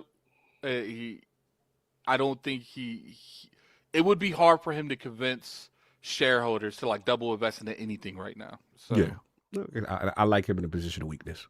Yeah. Look, man, that AI is starting to fumble a little bit. I'm like, all right, yes. I like that AI ain't doing what AI would do. Yeah, I don't mind that. But selfishly as a gamer, because I'm gonna be real with you, so before I go, respectfully, and I love everybody that's got a job there, America. So I'm not here for y'all. I'm here for the bro in the building. Xbox. That's cool that the other dudes is doing 30%. If you took Xbox out of that building and anybody ran this $26 billion business or whatever it is, they think that would be very successful. You know what I'm saying? It's just that the house that they live in, there's these expectations that are wild. You know what I'm saying? It's like what's a popular family like the Kennedys? It's like that's the son that didn't become the president. Yeah, man. Don't be Kardashian my mans like this. You know what I'm saying? Like, you know what I'm saying? That's all I'm saying. You know what I'm saying? Like, if you took him out of that house, everybody be like, yo, this is a thriving business. You know what I'm saying? Yeah. But it's because they over there and everybody else is relative. Yeah, relative. Pumping 30%. They looking at my man crazy like he ain't, you know what I'm saying? Doing like he's not averaging. Yeah, like, bro, y'all. And what's funny is the people in the house don't know nothing about gaming. That's what got me mad. Like, they don't know nothing about the art. That's why you always say this all. The art and the business of gaming don't coexist well. You got stakeholders who do not care about any of that nonsense. They're like, what's up with the profit, though? You could easily make that dollar bill, but you have to make it in a certain way. Like, you Yeah. can't just throw money at And that's stuff. the problem. That's why Yeah. there's too many companies. They want to make money by making games, and there's not enough companies that make games that so happen to make money. Yeah, Exactly. And then you have an Facts. ABK acquisition, and then now you're beholden to a different standard. Facts. Yeah. 100%. I'll give them that. I give them that. All right, what else we got? Then we got Sagging Nutsack. Hit the £5 super wild, chat. Wild. I don't mind paying whatever as long as it is comparable to its PC build. Agreed. Speaking of Microsoft, I don't care as long as Game Pass exists. Oh, so what if Game Pass don't exist? You out? Probably. I want to know about that. Yeah. Game Pass going away would be disappointing in that factor. I wouldn't say that I would be like devastated if something happened to it, but it's definitely one of the key things that like makes the Xbox platform stand out. Oh yeah, for sure. That's why that price hike got on my nerves. I'm like, Jesus Christ, that's what y'all main thing y'all had going for y'all. That's what everybody really turned on them too. Besides the multi-plat, when they raised that Game Pass. Like, what was it? Solved like 6 months because I hit up Solve. I'm like, they got that Game Pass for like it was like $15 for like 3 months, and he bought me 5 of them. I had to stack a bunch of them. Yeah, came through. And I was like, and then like 3 weeks later, they announced that we ain't Price doing hike. this no more.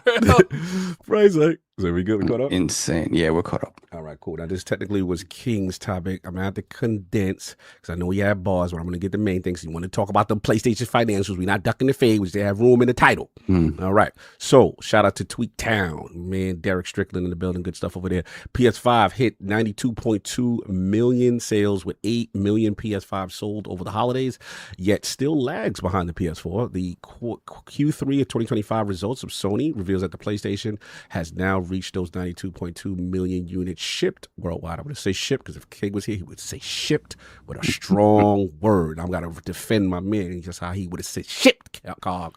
So there he goes. TLDR, we said that. Okay, so what you doing, Cog? What you do is shipped. Exactly. They in a warehouse somewhere. See, I wish he would do at least give us Ain't no way. You know he gonna put the pic. The scalpers got him in the warehouse. With the dudes with the watchdog masks and the faces with the PS5s in the back. I know how my man do. The terrorist looking dudes. Facts. I wish I could get at least that picture. That picture was That was so funny. I He's used to like, love that's that where all y'all guys stuff is at. Ain't none of them consoles turned on. He said, despite slower sales, the PS5 is projected to surpass the PS4's lifetime sales of 117.2 million by mid-2027, driven by strong digital console profitability and steady shipment trends. All right, they talk about Sony delivered strong results when it comes to the hardware. They shipped to 8 million PlayStation 5 consoles in holiday 2025. Now, it is down. King will let me, he's going to key on this, down from the 9.5 million PS5s that it shipped from holiday 2024. And then he said, as far as their launch analysis, data shows that the first quarter, this is still comparative to the PS4. We already kind of reiterated that. Now, they did say, as far as the shipments, they talk about the trends, they still talk about this comparative to PS4. I want to get the other data though. Oh, okay. So Sony has sold nearly 20 million PS5 consoles per year between fiscal year 2022 and 2024. However, those sales have slowed down throughout their current period of fiscal year 2025, with the company reaching 14.4 million PS5 shipments in the first 9 months. Data shows that Sony could sell up to 3 million PS5s in Q4 2025, pushing that total to around 17.4 for the year. This would raise the cumulative amount of PS5 shipments. So pretty much they said the trends continue. Sony could still sell 18 to 20 million units through fiscal year 2026, and they talk about that again more comparatively. Now, the other bit of data that I want to get is that first-party stuff. So Sony has made at least 2.3 billion selling first-party games on PC and Xbox.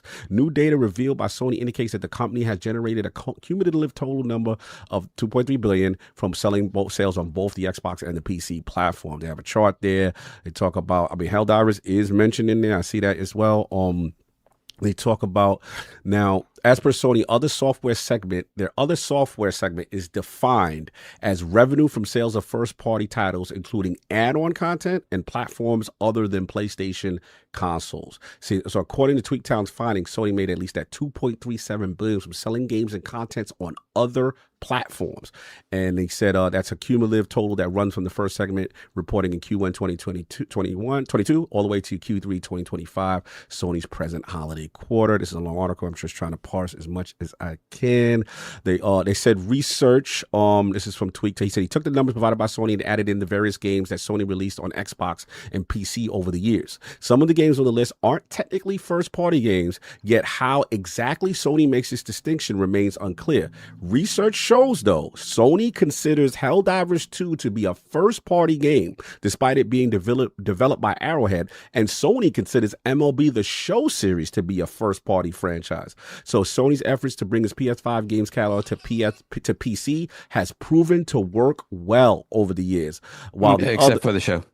Oh, okay, fair enough. Just letting you know what your man said. Except for the show. Fair enough. Well, the other software segment isn't delivering tremendous multi-billion revenues per quarter. Sony has created another avenue for consistent, cumulative, and ongoing sales for its evergreen games through persistent, always available backchat. And they said, as far as Xbox, they said they Sony will use Xbox kind of as a tertiary, so tertiary is 3, right? The third home for its online-driven games, treating the platform as an avenue for only certain types of engagement, the online microtransaction-driven kind. And thus they have the slide of the Helldivers and stuff like that. And then the last bit, unless you want me to save this for the next, is when we talk about the Horizon Gathering, because it was kind of like a combo topic. Let me just go on with that, or y'all want to talk about throw them both in throw them together. All right. So shout out to the PlayStation blog. Horizon, Sony Guerrilla's outside again, announcing Horizon Hunters Gathering, Guerrilla's new co-op action game. So we're talking about these online services going to PC stuff. Will be going to PC as well, day and date. Guerrilla is talking about Horizon Hunters Gathering as a cooperative action game developed for PS5 and PC that lets up to 3 players team up as heroic hunters to protect the world under the threats from deadly machines. It's like it's got a very painterly, cel-shaded kind of art style. Combat is tactical, reactive, and deeply skill-based, based on the tactical precision of Horizon games while embracing the dynamics of team play. They talk about challenge. They talk about replay of holds. They talk about 2 game modes, machine incursion. They also talk about There's also Cauldron Descent. Both modes will be available in their upcoming closed playtests for the PlayStation Beta program on PS5 and PC. We're excited for players to get hands-on and help shape the game with their feedback. So yeah, we got the financial solve, and we got this new they're making money as far as the consoles and stuff as far as shipped, and then they talking about making money from the first party, putting on Xbox and PlayStation, PC, excuse me, and then they announced a game. You know what I'm saying? That is this Horizon Hunter Gadgets, which is going to be on PC day and date. So what are your thoughts on all this stuff, financials in this game? I mean, to me, at the end of the day, it kind of feels like this is par for the course of what happens, when you're getting closer to the end of a console cycle, right? Or, at least what we perceive to be the end, right? Maybe they do extend it out. And so, dropping in terms of sales, hold on a second. I had this in front of me a moment ago. Hold on a second. No, I have it. Okay, yeah. cool.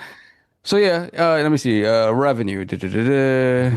4% decline year over year, 10.48, 10.5 billion. Operating income marked its third quarter record for the segment. PS5 hardware, 8 million units sold, 15 to 16% decrease. Yeah, I mean, these are all things that kind of are to be expected around this time. Obviously, software and services increasing. They said that Yote was a big part of that, right? Yote doing very well for them. And then just the idea of like this, the proliferation of digital sales, right, and moving more into that sector. And then again, that metric I don't like, the monthly active users. You don't like that metric? I hate That's that the metric, baby. That's what we doing. Whack ass metric. How many of those are just turning on the machine to download the updates and stuff like that? Listen, man, the more people turned on is the more potential for purchase. For purchases on the platform. Where have we gone? You don't want to know how many horses was ridden in Red Dead Redemption? So yeah, listen, I don't know, I don't know what kind of response anybody would want from me on this, other than that, like none of this feels dire. It kind of feels like where they are. Obviously, this console generation is different than past console generations in that, like, yeah, hardware prices have gone up and not down. They've been able to buffer themselves a little bit from that because they kind of prepared for it. They were able to give some deals during the holidays and things like that.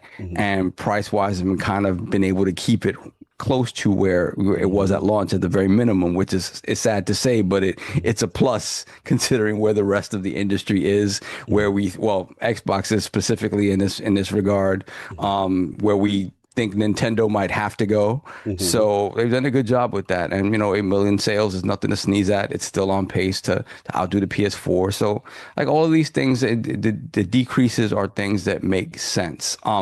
The idea that we talked about, in the previous topic about how they don't want any conversation around the next gen PlayStation to be out there. They're not going to proliferate that. But the fact of the matter is the moment that your perceived competition is talking about it, it's out there, and the conversation is happening with people who like to have that conversation, right? Who like to have those comparisons. You funny. So whether the PlayStation themselves don't want any of that conversation to be out there, it's out there and it's happening. And there are certain circles where they're arguing potential power and this, that over this, and SSD and all the Magnus stuff versus Cadence, flop versus flop. Whatever, flop for flop, right? And then now the potential of a potential like a handheld comparison, right? If Xbox does decide Jazz to is back outside, they coming for Cadence. Yeah. So listen, that conversation's out there, and it's gonna happen. So what that means for them, I don't like. For me, everything that we've heard about, Canis and what that is, it's trying to sort of level off pricing yet again, right? And kind of the initial conversations around that was like, hey, Canis should not cost as much as a PS5 Pro. Like they were trying to get back to normalcy, right? But again, obviously you don't know what the market's going to look like. Obviously at that point when they were talking about that, the AI sort of boom, well, the RAM sort of shortages and stuff that was happening with AI still wasn't a thing. So, to me, it's a conversation that absolutely, is going to happen around them, whether they like it or not. And at some point, they're going to have to sort of respond and maybe do the same sort of controlled leak and be like, hey, Canis is this, or Canis is that, or whatever. Or maybe they don't. Or hashtag no PS6, they don't come out and they keep this generation moving. They keep this generation moving, right? Which, again, from a business perspective, does behoove them. Again, I can't see Xbox getting, mind share back unless they release like some amazing looking thing that can't be done on anything other than that platform, whatever. And that just doesn't make sense. Like, I don't see, I don't see Xbox magically being able to get back into conversation and then Microsoft deciding to pivot all the way back. I guess that's not going to happen. I feel like I saw that too. Right. So I don't think they have that worry necessarily, but at the end of the day, you also don't want to have, again, your perceived competition out there for a year or two before you're Xbox? ready to drop your machine. Yeah, What I'm saying, perceived who's big PlayStation? yeah, Who we? Them dudes, they waved the flag, they threw the games to us. Like, that's not even the ops no more. That's a partner. Stop console, Ori. Either way, I would not want to be, 2 years removed from a launch of an Xbox. Mud hole in them dudes. The line was folded. Yet. That still doesn't bode well for you or behoove you to do that. They can't even sell all the joints right now. Like, what we worried about? We worried about big Nintendo. What we talking about? We talking about them dudes? The flag waving?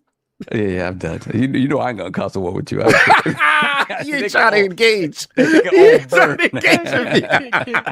Cog is missing King so much. I'll miss my cousin. I know, because I'm telling you, whatever. On to the next subject. Bend the knee. Nah, you good on that. You Bend the knee with me adding. Nah, you good. You can have it. Next. I got you, Kay. Don't worry. I'm gonna keep your name alive.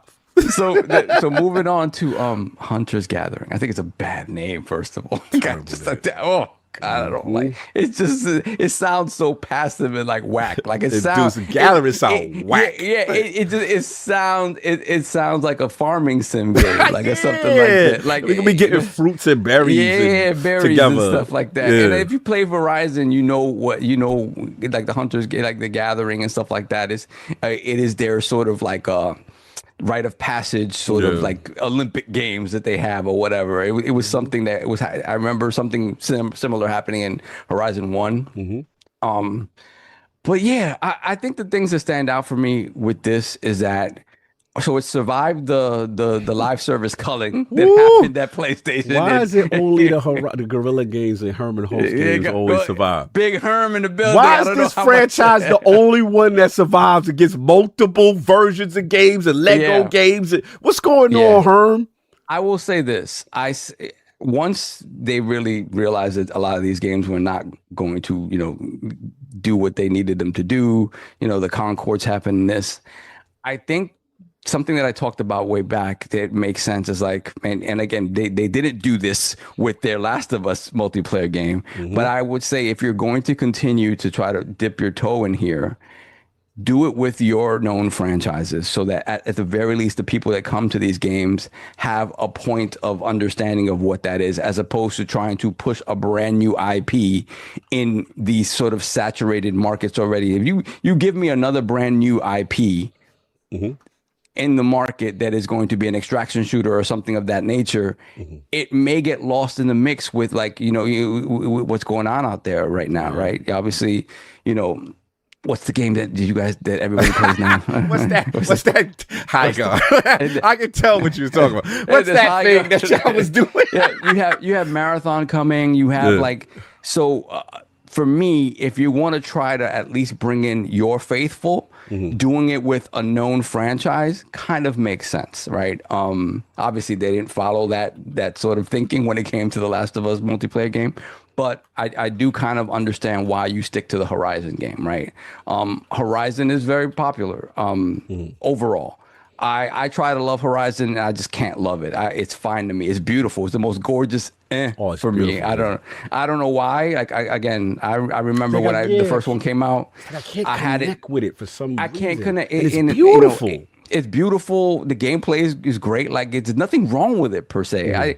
Aloy to me is too heroic. Like she doesn't have any flaws, and that doesn't make her super interesting. And I know the first one came out a week before Breath of the Wild, and that didn't help it.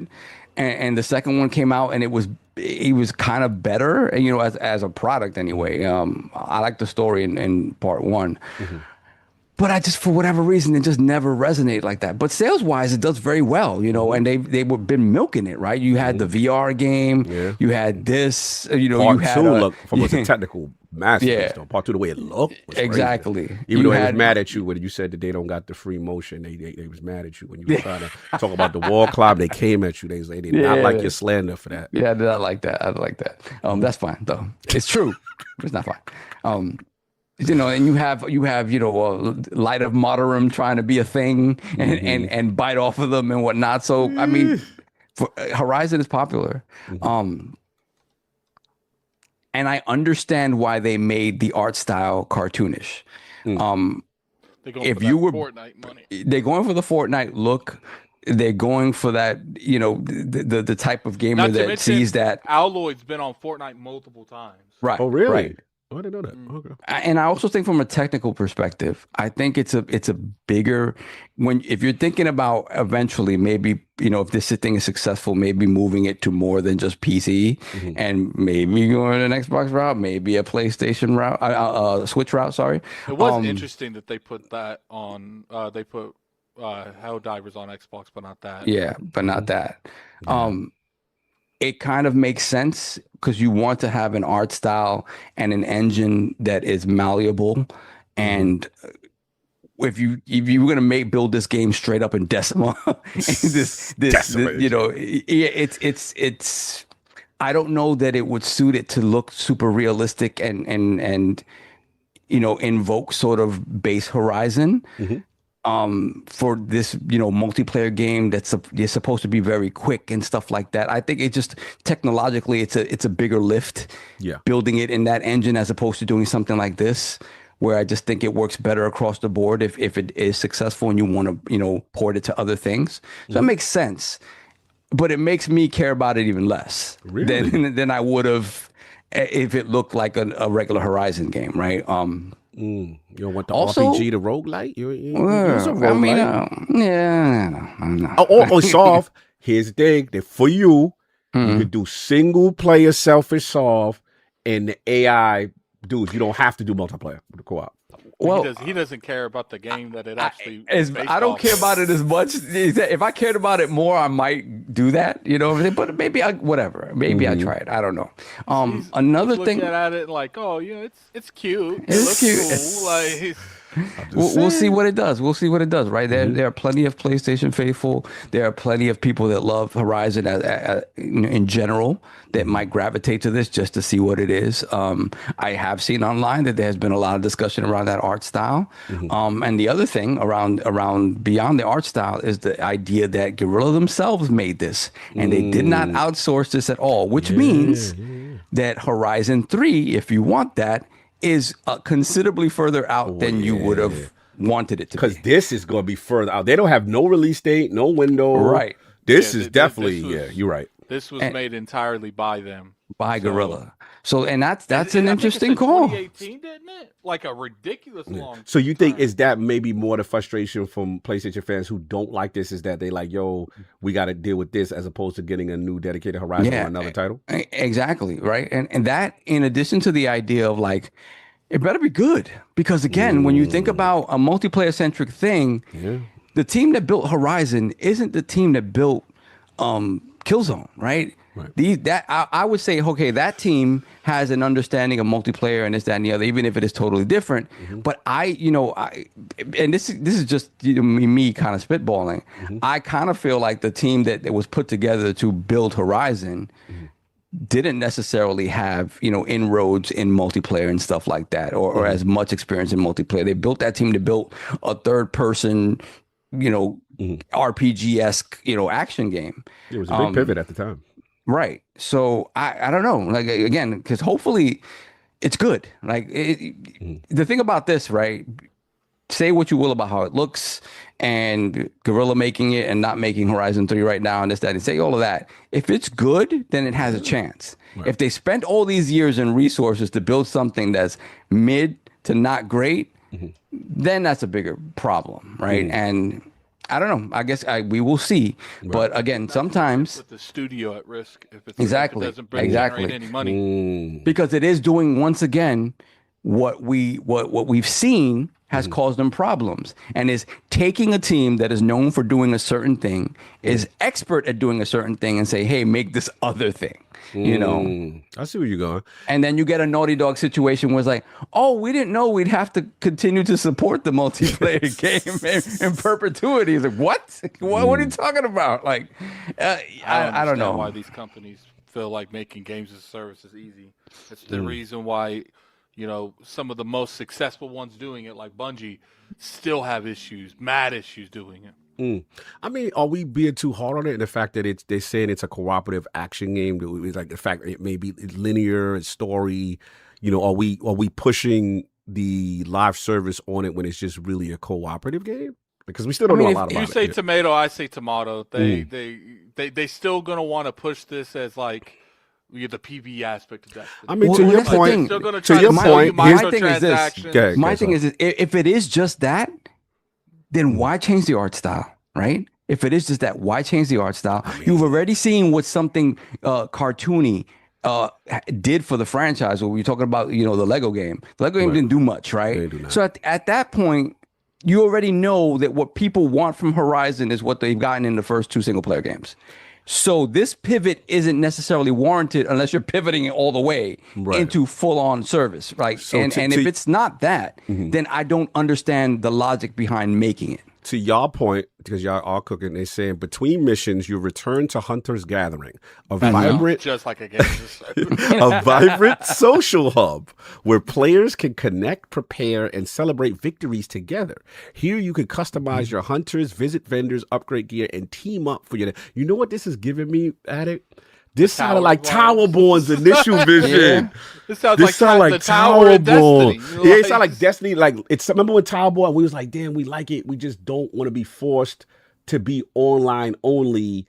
And just again, we don't know if this is an online only. In fairness to them, there's still a lot we don't know. But that sentence, remember we go coming to this is like literally what Towerborn sounded like. But we don't know. We don't know. We don't know. They're screaming we making an Apple, but they're not telling you it's an Apple. Correct. I'm probably going to assume it's an Apple. All right. And then we got CHH323 in the chat saying, oh, you know that is Christopher Hart. You go Christopher Hart is on you but right Gorilla now. Can't. Oh, but this is the thing. Cool, Christopher Hart. Ideally, that it doesn't bother me. I'm speaking from the point of like, look at where the business is now. Is it the best to take your team that is known for this, to make this, to not make the thing that they're known for, that people are wanting from them, and to pivot into something? If you turn around and you say this is not a game as a service right out the bat, then I'm not really even having this discussion with you. The fact that that's still kind of unclear as to how much of a game as a service it is, or is it just a straight up multiplayer game? That's what I worry about. You have other resources that could do this. I think a lot of the leaks we've heard about this game all said it was a game as a service. As a service, right? So that is my worry. If we live in a world where that whole concept is something new and they're pivoting and they're like, oh, we want to take a little break from Horizon and do this. These are decisions that in this day and age can tank you. You know what I mean? So especially when you're doing it with the base team. Exactly, and that's my worry, right? That is my worry, that you've already kind of pissed some people off by changing the art style and giving it this cartoony look. If it falls into all of the other traps of a game as a service, as we learn more and more about it, then you really have to pray that it is successful. It is good, and then it's accepted by the masses, and that it's successful. If not, you spent how many years on something that nobody wants? And that's the problem. Like, if you tell me they're pivoting away from Horizon and making another third-person action game / RPG or whatever, cool, give me another world, whatever. I know you're good at that, right? And in any other situation, I would not be opposed to them making a multiplayer game either. It's just that that's not the world we live in anymore. So that doesn't necessarily come from me as like what I would want as a gamer. As a gamer, I want you guys to, I don't necessarily like you putting out the same, sequel after sequel after sequel. I like to take risks. It's just that we live in a pretty risk-averse world now. Right. We live in a realm where, see, like most companies, how one would think is like, look, this is going to be a risk. If it doesn't work out for us, we'll just have them go back and make what they were making. But we live in a system where they're like, oh, you shut that whole damn company down. Yeah, no, I get it. I mean, do I think that's to happening? defend No, Guerrilla? I think regardless if this game is successful or not, I do think that I think Guerrilla's going to be safe. I don't think there's even. Yeah, I don't necessarily see that Guerrilla's going to be, put under by one, game that's kind of not received well. I don't necessarily say, but again, it starts somewhere, right? It starts somewhere. The fall starts somewhere. The fall off. Jake, how you doing? Yeah. Look, I want to get Games Radar's comment because I guess they talked to Guerrilla and it was like, as a studio that brought everyone the Killzone series, Guerrilla already has co-op experience under its belt. The game director Arjan Bach even saying multiplayer games has always been part of our studio's DNA. So it'll be exciting to see how this is brought into the Horizon universe for the first time. And then he just said, as Bach stated in the debut trailer, it's still early days for the game, but we can expect to get further development announcements in the coming months. And then they got the Discord and then obviously the closed beta stuff. So that's a disingenuous statement because if you let's put up a list of team members that made Killzone and a list of team members that made Horizon. I guarantee you that there isn't that much overlap. Like it's not. Like stop. He says no. You feeling that? Oh man. So yeah, we'll see. I mean, Attic, your thoughts on Horizon together? You got your balls off on that one, or you have more to say on it? I think I got pretty much all my bars. It's like here. They're clearly going after the Fortnite money. They want that. Now it's like Cog said, what type of games as a service? Is this going to be one? Is this just going to be like a campaign, like you play with your friends? Because this games as a service definitely has PvE modes only. I got more quotes from Bach. He coming for Solve now. I got more quotes. He said the Guerrilla team will be holding a small scale closed test at the end of February 26th. You can sign up for the Horizon Hunters Gathering. And then my man Bach, the team lead, he's like, on a personal note, this is both an exciting and daunting step for us. Multiplayer games has always been part of our studio's DNA, and it's where I began my own career, Solve. Bringing a co-op hunting experience into the Horizon universe is something we've envisioned for a long time, and we're approaching it with care, Solve, ambition, Solve, and passion, Solve. I hope the coming months give you, Solve, a sense of the scale and complexity of what we've been building, Solve, or better yet, let you, your stubborn self, experience it for yourself in the playtest, Solve. He coming for you. Got balls directly at you. I ain't king, man. I don't make these statements lightly. You show me a list. Show me the list of devs, and I want to see the Venn diagram of devs. Listen, man, what's my man Amun Bach? What's his name? Listen, we got to get him on the show. You talking slick, man. You talking slick. My man Arjan said he been there for day Guerrilla one. Made Killzone. Yeah, Guerrilla made Killzone. Guerrilla, man. Not the same Guerrilla that made Horizon. Guerrilla Unit. G Unit made this for Arjan Bach. Day one, 50 Cent. He was there. The way I like to incorporate studios is like eras, like studio heads take over and stuff. Yeah, like this is this person's Guerrilla, this is that person's Guerrilla. Like the person leading the charge. He the lead. Y'all fronting on him, son. Yeah, it's like Bungie coming out saying, "Yeah, we made the original marathon, so this marathon gonna be hot." Get out of here. I'm calling Arjan Bach. I'm talking slick. Game director Arjan Bach, you are welcome to come on ILP because Solve is addict, man. I'm trying to spit your balls for you. They try to say you ain't built like that. I'm gonna be real with you. Keep your happy ass where you at, because I don't care. Guerrilla Unit. You gonna come on and have this like diabolical conversation, and all you're gonna hear is I don't care what you got to say, dude. Said it's part of our DNA. We day one on multiplayer, bro. They like, what y'all talk about? I'm sorry, man. I'm sorry. That's so He like. said we got wild co-op experience under our belt. It's in our DNA, son. You get the Kendrick, it's in our DNA. Here's the thing, though. Like, just because they've been working on he's probably right. There's probably a lot of people that's working on other multiplayer aspect games, but none of that has anything to do with Killzone. And none of that has anything to do with the fact that you took a game that's known for fidelity and art, and you turned it into a cartoon. Listen, man, I'm gonna get Ong Bak on.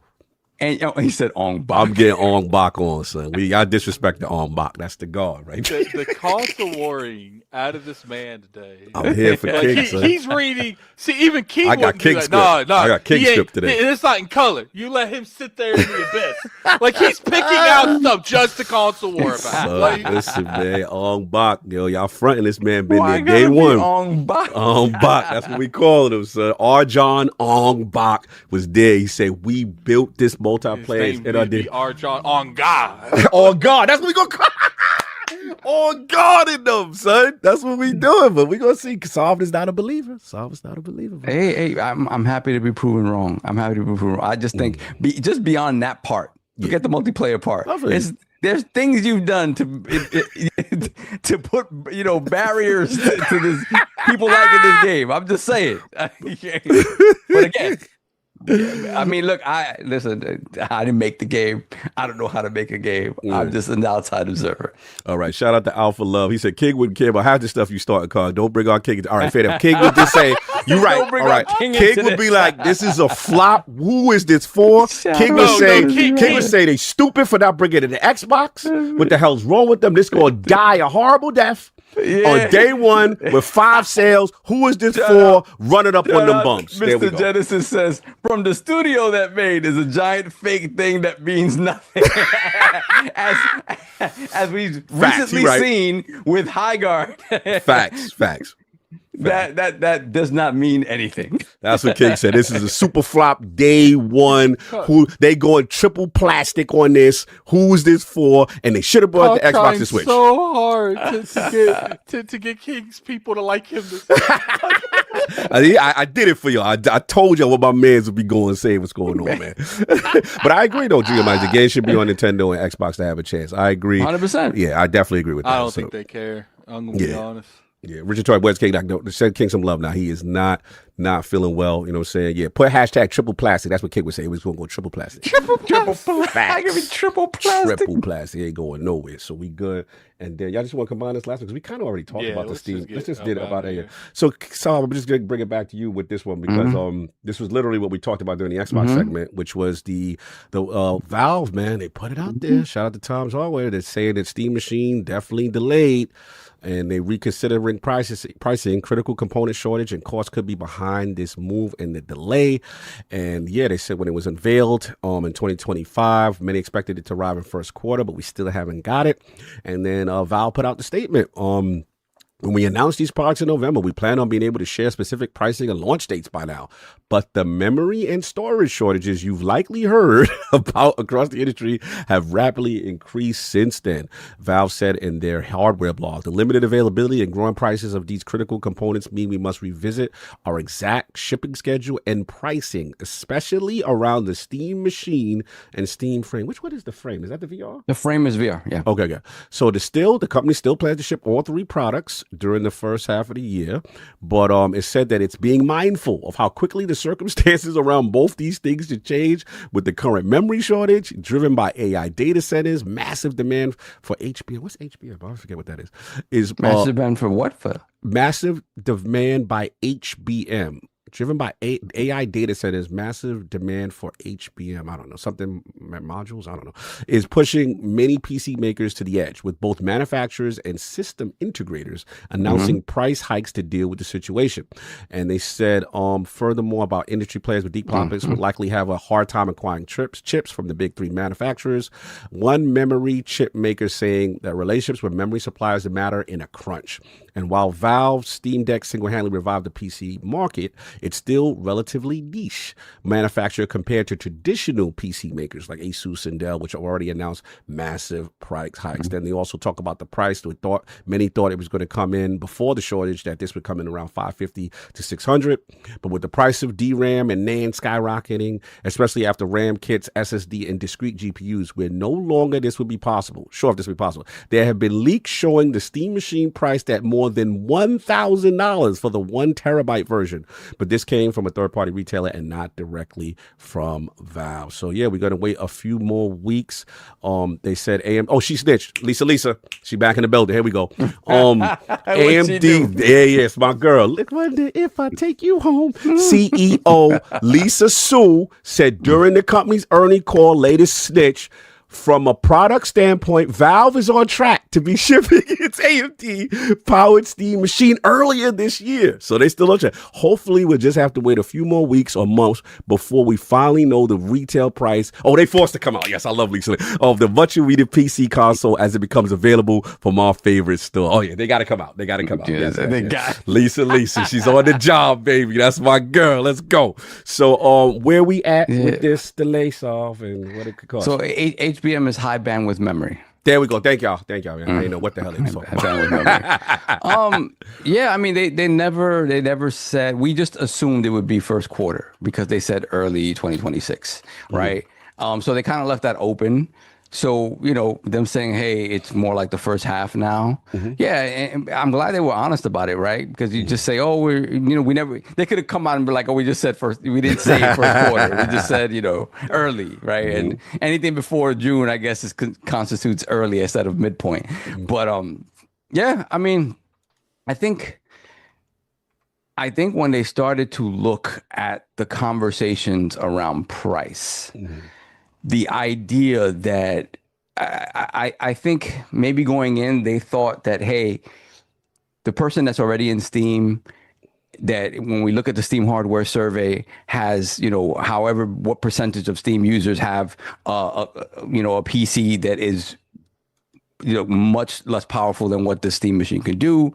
They looked at that and were like, hey, this is going to do well. This is going to do well. We don't have to necessarily worry. And we could price it more in line of what a quote unquote PC would be of equal power and not worry so much. Obviously now with the RAM situation, that has changed where they have to sort of reassess that. And if anything, or if they're not necessarily reassessing the price, but reassessing when they release and hoping that this stuff sort of levels off in a way that whatever price they put on these components doesn't look super egregious. I think that's where their dilemma lies, because ultimately, I don't think they have the problem of, hey, we can't delay this much longer because the hardware is going to look that much older by the time, if we hold on to it for a year or whatever the case may be. Because the Steam machine was never going to be, it was always seeking to hit that middle ground where they look at the Steam hardware surveys and were like, hey, the majority of people have something that is weaker than this. Yeah. So if we give them this at a reasonable price, they'll flock to it. So, for me, it's them trying to figure out what this price point looks like and when it would be best for them to sort of put that out there and release where it doesn't look like they're trying to rob people blind, right?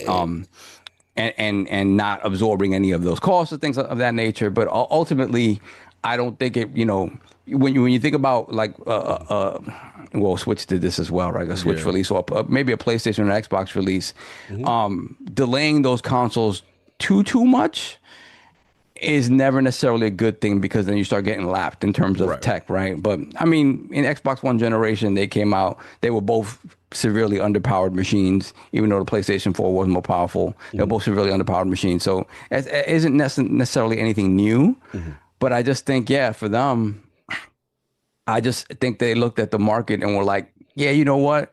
The people that are like, we're buying this no matter what, it kind of, to me, they saw it as like, oh, they might be iffy now. Right. if we put this out there at a price that does not seem reasonable for what we're giving them. And again, we had this discussion a long time ago where it felt like when you look at, you know, where it stands spec wise comparable to a PlayStation 5, it's below that, right? Yeah. So when you start looking at what consoles are costing now, and you're talking about, no, it's still going to be priced like a PC, then you're looking at this thing to be minimum of $1,000 for something that isn't as powerful as a PlayStation 5, but does other things. Right. And isn't as powerful as a PlayStation 5, quote unquote, raw power, right?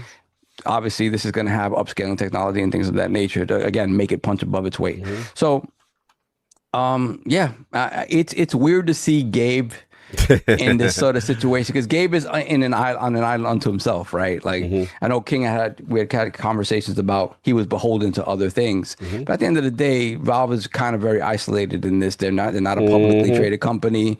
It's just Gabe's call. They don't have to appease to anyone. They just have to appease to Gabe. Yeah. So this is Gabe's call. So again, for him to be paying attention to this I think it means a great deal to the consumer that he's paying attention to this and not necessarily just putting it out there and being like, you pay for it and whatever. So we'll see. We'll see, you know, what the price point ultimately is. We'll see when it drops, if it does still stay in that, you know, that first half, or if it gets pushed out further. You know, so we'll see. But it wasn't something that I was planning to get anyway, so it doesn't really affect me. No, I'm not getting it. Again, it would be another component that sits under a TV and collects dust. So the most thing I was interested in it was the frame to see, again, like we talked about earlier, how it would compare to a MetaQuest 3 and whatever else might be coming down the pipeline. It's again. He said, "I'm good. I'm good. All right, Addict, man. Steam machine looks like it's delaying. Looks like this pricing will be affected, but still coming. But where you at with this? I know you're a fan of Steam. You never get to go before. You always go last. You go next. You know what I mean? Oh, okay. I don't think the PC Master Race gonna like me if I go. But I said, I gotta invoke King, man. Who is this for? Like I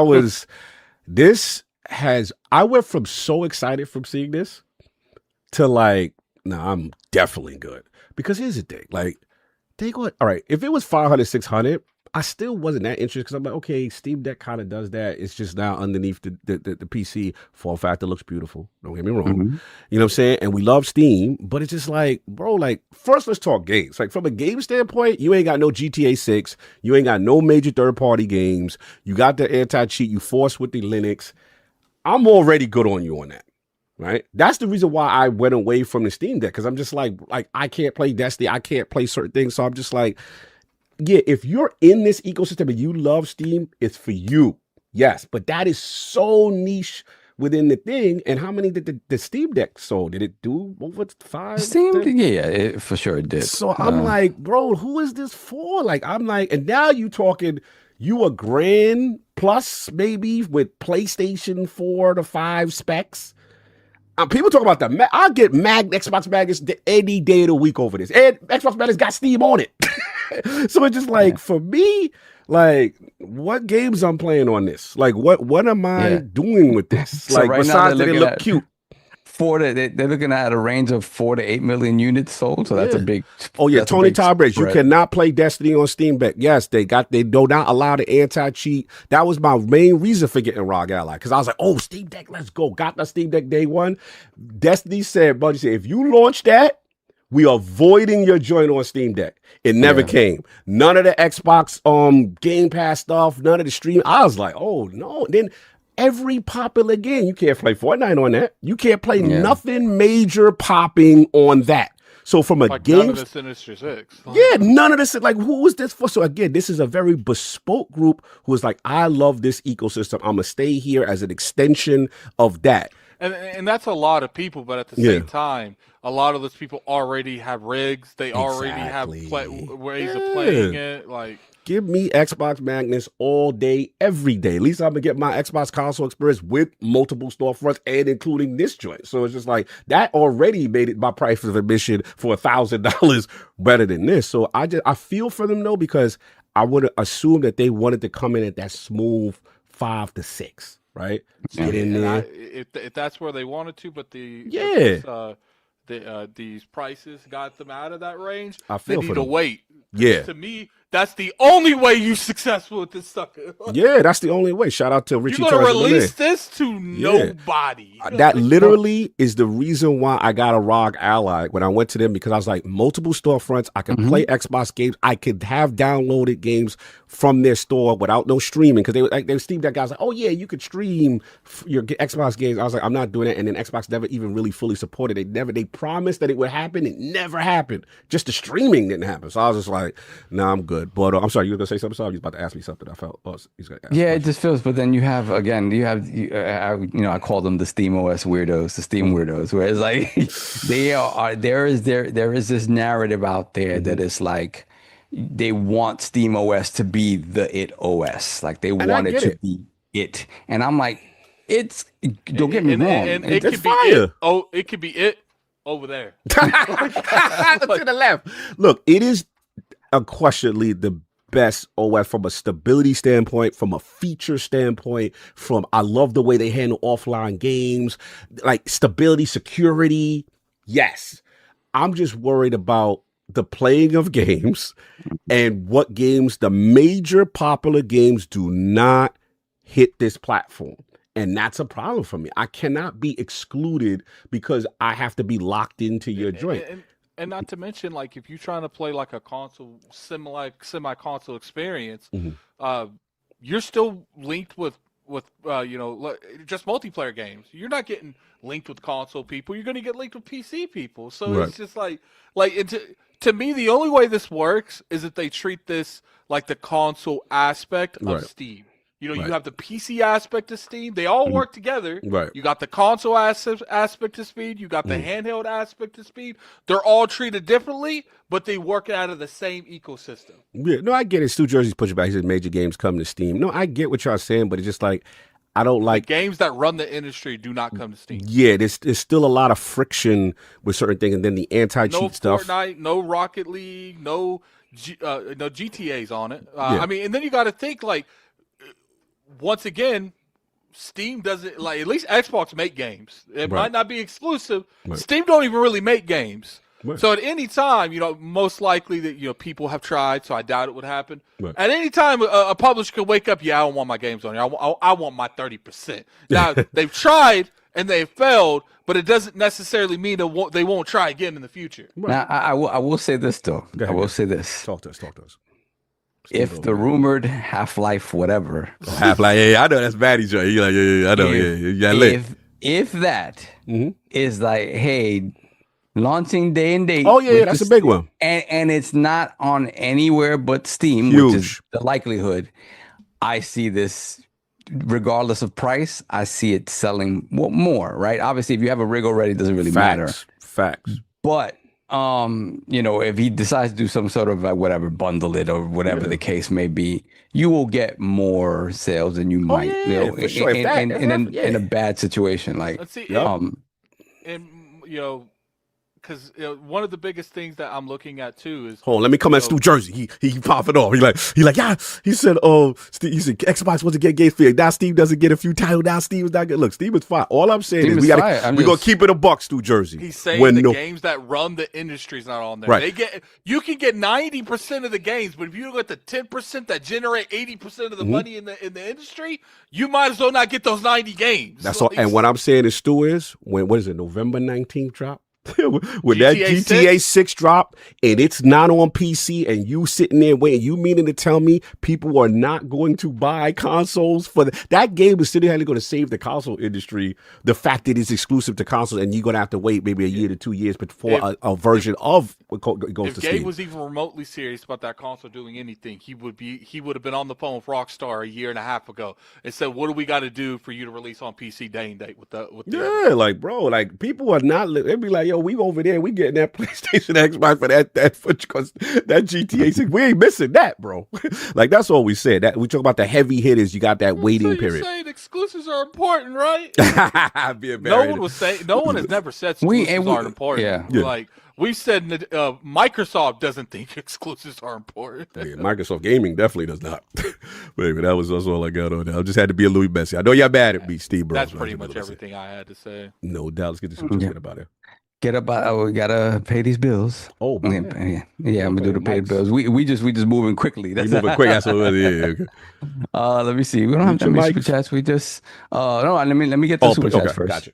Let me see. Sagging Nutsack, £2 super chat. Definitely, if Game Pass is gone, I'm out. So he's answering that previous question. Oh, he's standing on business. Yeah, Game Pass is the only thing keeping people on that platform now. If Game Pass is gone, it's a wrap. No, even if it's $30, you could still just they dropping one game I want. I'm gonna pop this 30, play everything I want to, and leave next month or maybe the month after that. Like he's standing on business. Salute.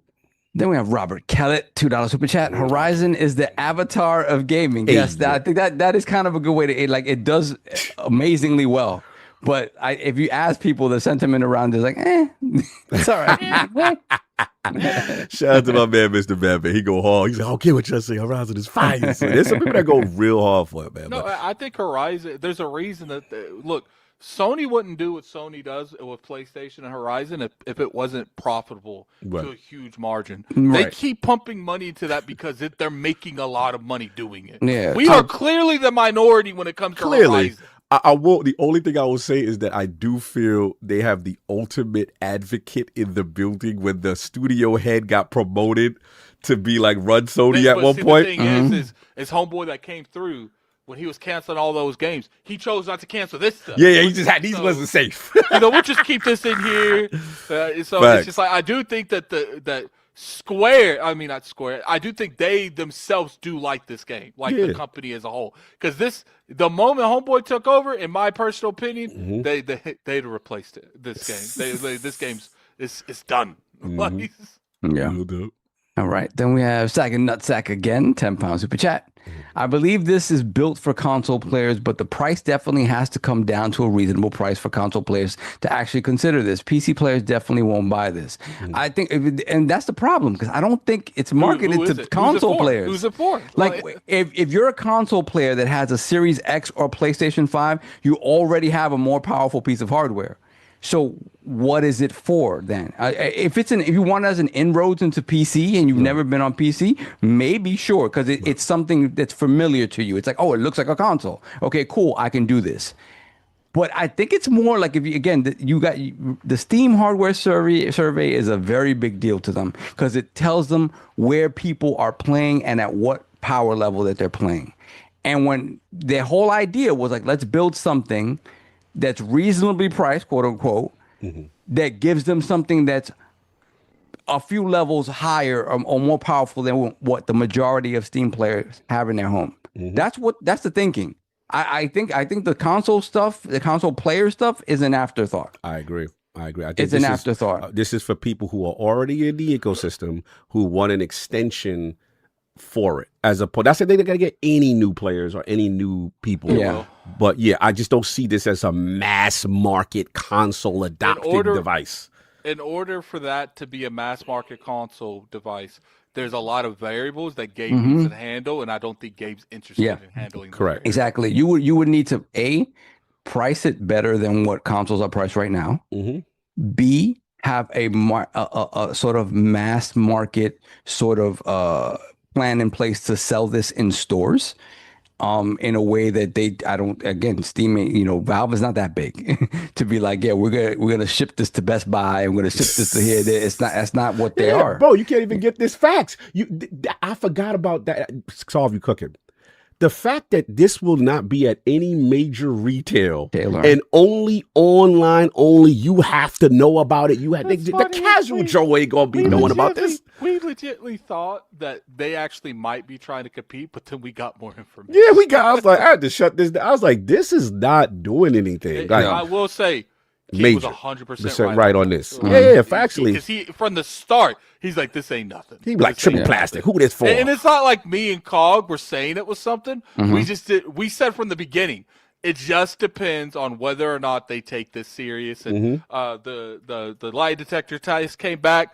It determined they are not taking this serious. They stay where they same pocket. It's staying in their pocket. And then we have a Grape Mongoose, $2 super chat. I could wait for GTA 6 on PC. I have other games. Yeah, I've gotten this response from a couple of geeky players. Like, now we don't have FOMO. Like, but you can't.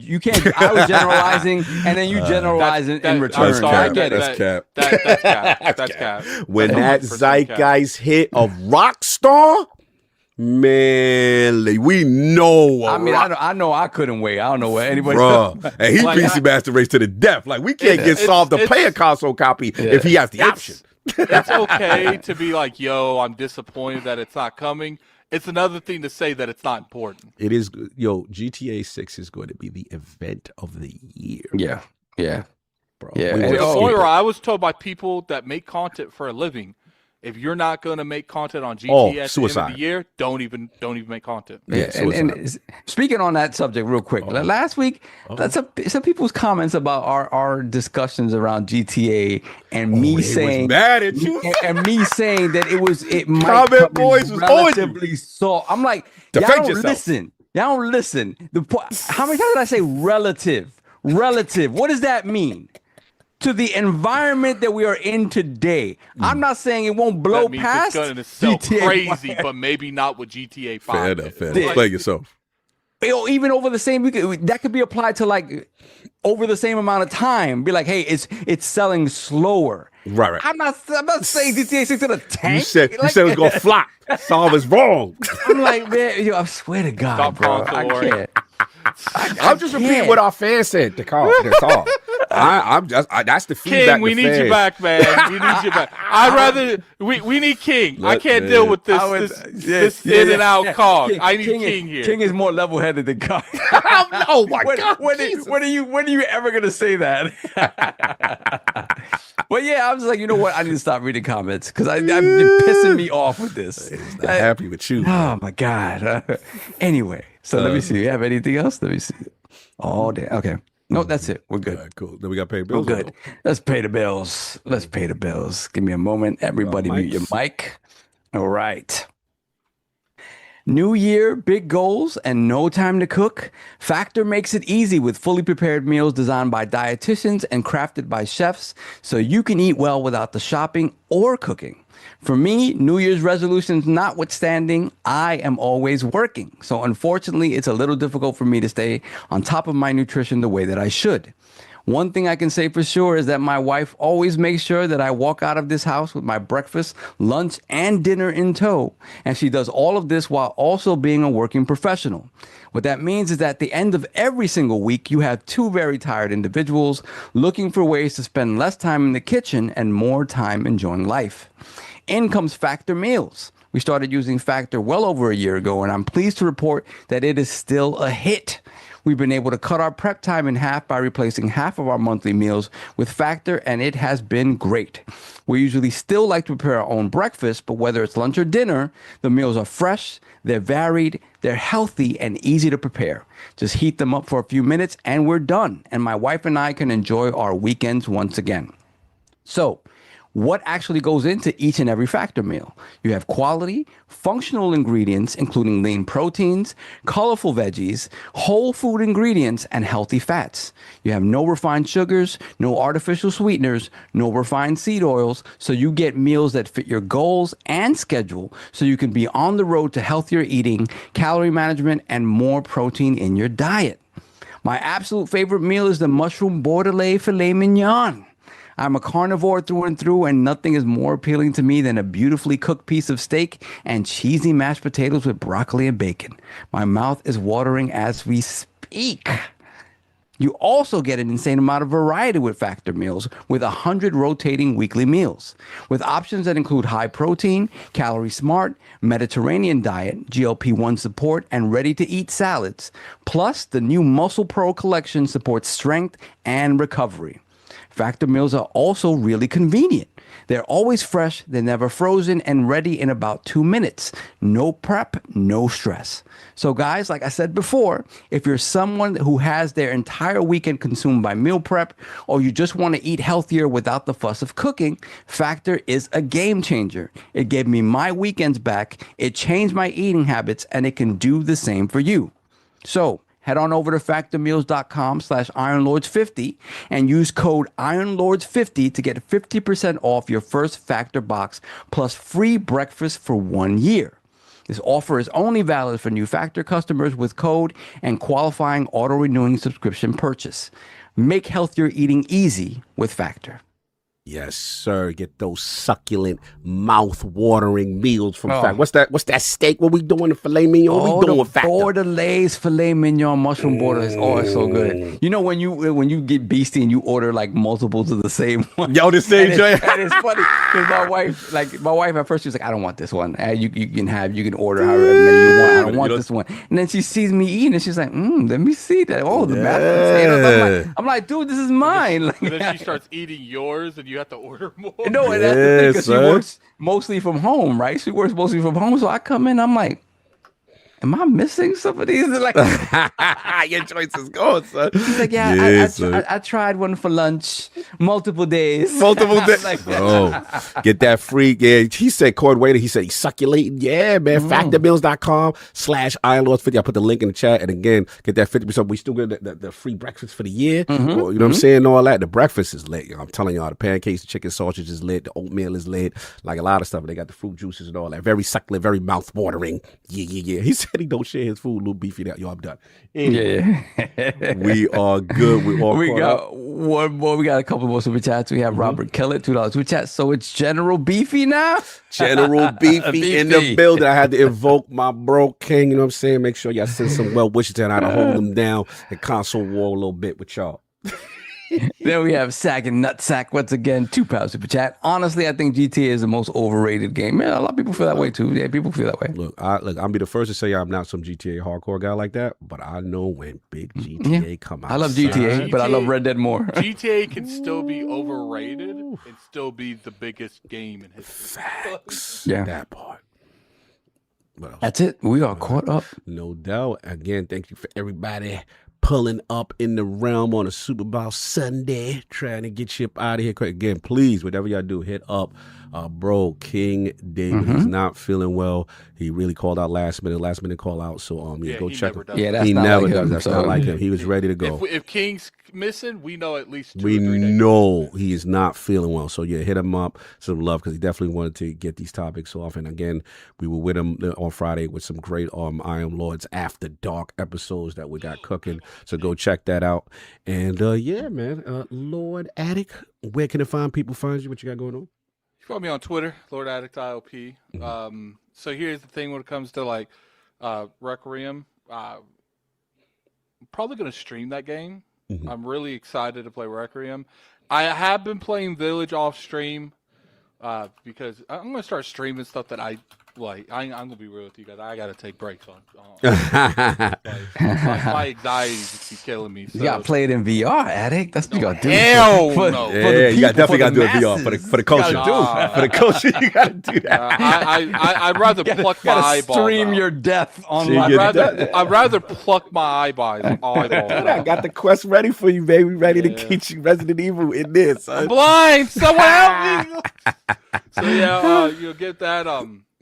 Gonna go ahead and I am doing more like I call them Attic revisits where I revisit older games. Nice. My first one was Crackdown 3. Oh wow! So, wow! If you guys want to go check that out, Nice. I think I'm gonna revisit some of the older games too.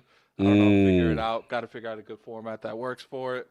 Got a couple reviews coming out this month, so I hope you guys enjoy that. Nice. I think. So who should we send them to? I'm going to send you guys a list, okay? And you guys tell me which ones we should send them to. Fighting Cowboy. Cowboy in the building. Review Tech USA 2. Wow, Retech. Wow. He's streaming Castlevania. Or what's Cowboy Xbox streaming? Era. Neo 3. Okay, yeah. Put in the chat. I want to go. I'm down for whatever. Let the round pick. Who we sending them to out of those three? I'm sorry, you said Cowboy and who else? Cowboy, Review Tech USA, Review Tech, or Xbox Era. Xbox Era. What's Xbox Era doing? Yeah, they're streaming. Same thing they were streaming last year. I think we said, in fairness, we did send Xbox last week, so we should give someone else. Yeah, go to Cowboy. Go to Cowboy. Yeah, I would say. No doubt. Yeah, it's all. Where can people find you? What you got going on? You try to find me trying to play games. We'll see what happens. Playing with my sticks. Pause. Also trying to play some Village. Get through. Just want to get through Village before Requiem comes out. Yes. And we'll see if that happens. Doubtful. But that's what I'll be trying to play. And Karn. I'm trying to play some Karn. Yes. No doubt. Of course, Lord Cognitive, appreciate y'all coming through. Appreciate it. Again, make sure y'all get the ILP Factors was also linked in the description. Make sure y'all go to advanced.gg. This is the last day. Use code IronLord30 for 30% off. We got new chalices. We got the 26-inch. We got the 30-inch. No pause. And we got a lot of other things on our partner page. It's pinned in the top of this chat as well as in the description. And again, if you're trying to eat healthy, get your factor meals and all that stuff. So we appreciate health as wealth, man, for sure. I gotta put the health as wealth emoji on, because we definitely try to support good eating and health as gamers and all that good stuff. But yeah, that's all I got. Definitely don't lead as the example. Yeah, well, I definitely fell off the wagon last night. I'm trying to do better, but it was cold. It was nothing to eat. Homeboy ain't McDonald's. Listen, man, I craved. Sunday, you will be off the wagon. I had a fish fillet. But to be fair, he did at least he didn't eat like a Big Mac or something. You know what I'm saying? I had a fish fillet. He fillet. chose some of the healthier stuff that's on. I fell off the wagon, bro. I used my ninja. Yeah,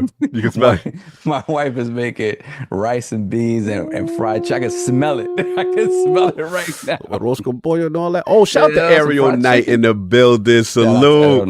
Appreciate you, bro. No doubt. Drop Shot coming soon. We're gonna work together to do something on that, man. And again, I wish I was around next week to talk to you, but I will be at DICE. But yeah, man, we definitely go support the homie Ariel Knight. He's got another game out, man. Drop Shot. We're gonna do something, even if at minimum. Oh, check the inbox. Oh, okay. Okay, got you. At minimum, we'll have you for a cameo, on one of the next ILPs right around release, and let you talk about your new project, brother. I'm super proud of you. You got so many things cooking, you know what I'm saying, and it's super dope. Also, I'm going to be very politically, like I said, it's very dope how much people you influence in the games industry. And I'm going to leave it. I'm going to leave it at that because that shows you, brother, you are powerful, and what you have done has inspired others to create. But we want to give a recognition to the OGs, the original, the people who create and innovate to bring forth other ideas. And I'm just gonna leave it at that. That's my man. Shout out to Iron Rook Addict. What do you mean you're not the example? Oh, Iron Rook, your train is on you. Folks, it's on your train. Oh, that Mountain Dew, he got you, son. He got you. Anyway, we're out of here. Again, send some love to the king. Send him some well wishes. He can feel better. And we everybody enjoy your Sunday. Go Patriots. I'm frauding. And catch you later on the next one. Peace.